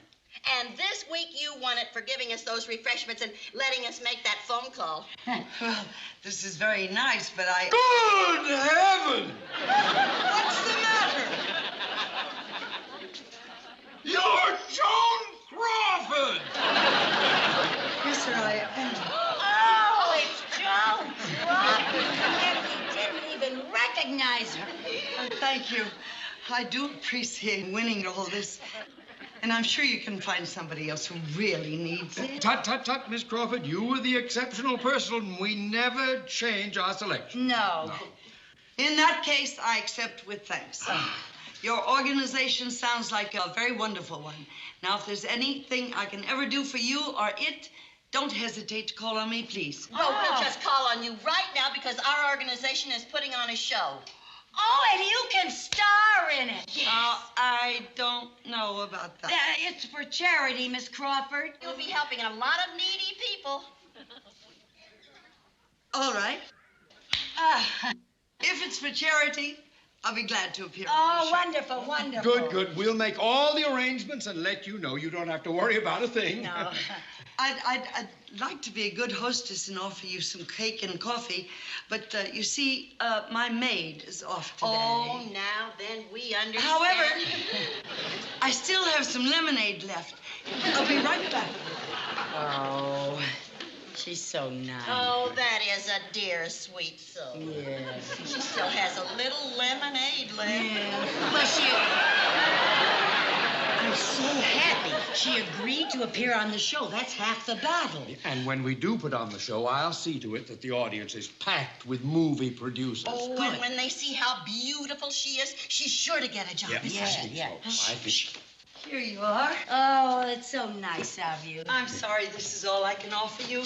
Mr. Mooney, this is for you. Oh, how nice of you. Thank you. And this is for you, my dear. Oh, thank you so much. And this is for you.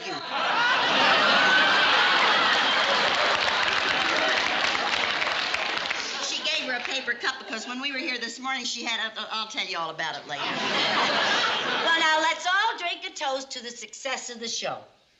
Cheers!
Yeah, Cuddles. I hear that Scarface has hired another dime a dance girl. Well, that's right. Scarface is always hiring dames, and I'm always getting rid of them. Yeah, but I hear this one's a good-looking doll. So ain't you afraid she'll take Scarface away from you, huh? Nah, she ain't got a chance. Scarface likes my type. Culture. Yeah, you sure got class, brother. Rusty. Like what you just done with your gum. Yeah, class is something you're born with. Either you got it or you ain't. You can't inquire it.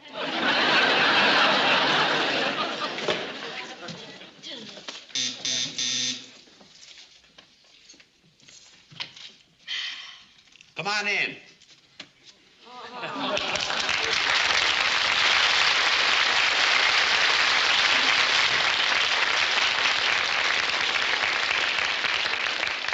Hey, what is that? Well, it ain't the Flying Nun. Maybe that's the new girl, huh? Oh, if it is, you're in trouble. What? She's really got class. Oh, stop. Excuse me, but do you all work here? Yeah, I'm Rusty. I'm Cuddles. I'm Cynthia.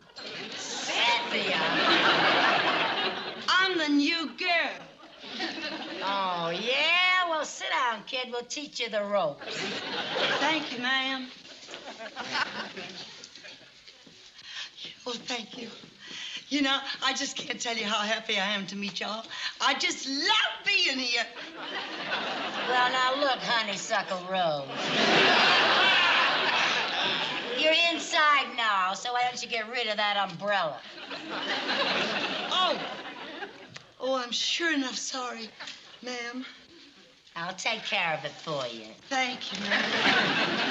Oh. So this is what a little old speakeasy looks like. Well, ain't you never been in a little old speakeasy before? Heavenly day, no.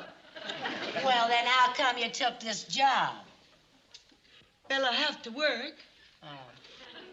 I'm the sole support of my mommy and my daddy. Oh. And my grandmommy and my granddaddy. Oh.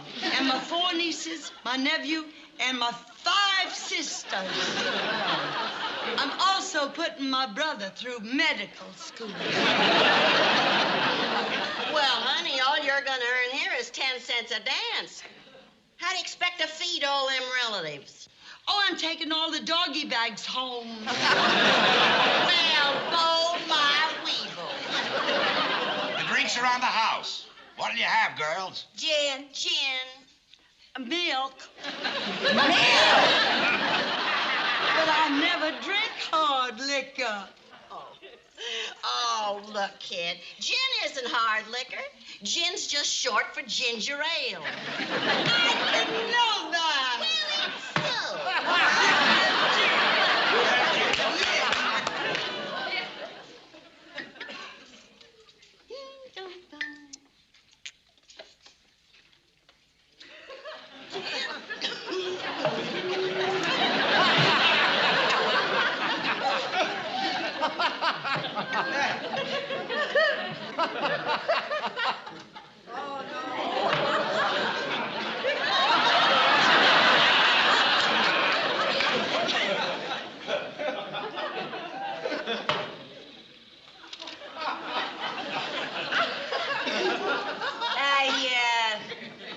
Sugar, are you sure you never had hard liquor before? Oh, no, ma'am. All I ever drink is milk. Well, you better keep an eye on your milkman. Listen, you ain't kidding me with that innocent act. I'm warning you. You keep away from Scarface. He's my guy, and I'm going to hang on to him. We've been through tough times together, see? It may not show, but I've suffered. It shows. What kind of a crack is that? Scarface is coming. How do y'all know? I recognize his knock.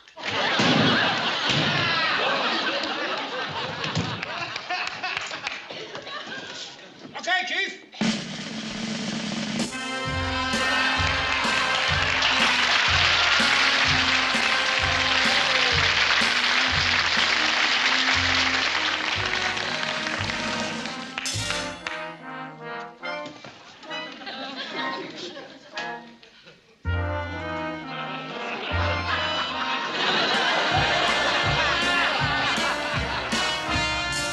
Hiya, Clevin.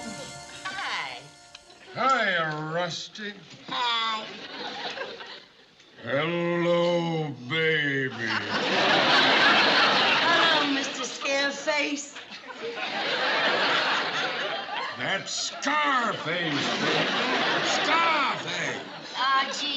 Scarface. You're sure in a good mood tonight. Would you like to dance? I'd love to. Okay, honey. Not with you. Her. Music.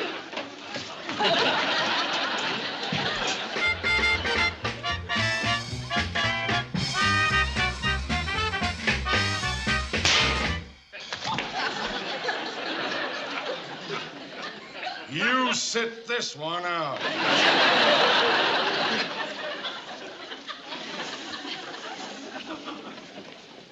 Shall we? I'd be delighted.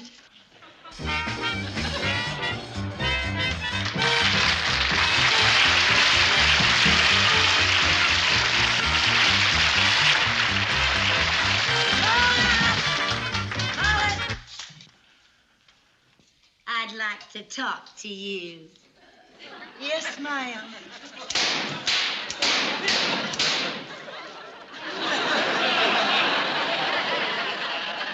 I think you missed. Oh, yeah? Wait till she takes her next drink of milk. She'll leak like a sieve.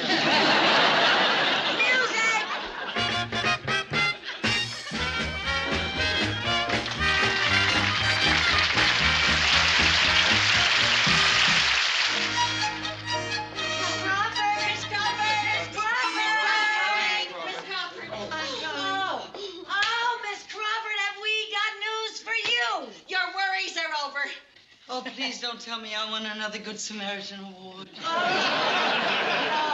No, better than that. Offers for jobs have been pouring in.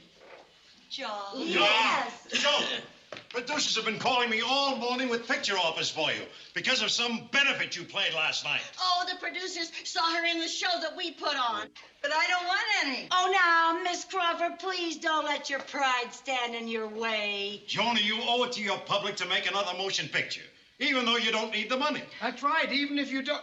You don't need the money! No. Of course not. She's been turning down movie offers for years. Oh, and I thought you were poor. And I tried to get you a job. And I blew $100 for a care package.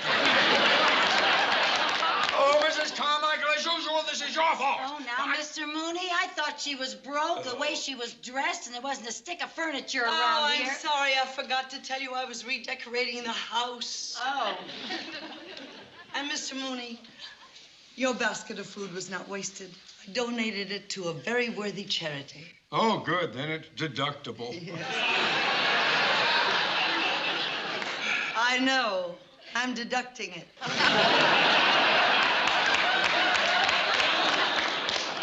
Joan, if you don't want to go back to work, perhaps you can help somebody else to get a job. Certainly. How? Well, I have a picture offer for another performer who appeared in the show with you. Now, I'd like the name. It's me! It's me! No, I'm afraid not. The producer said he was interested in the fat one. Oh, that's me! That's me! I don't think so. He said a fat one with a mustache.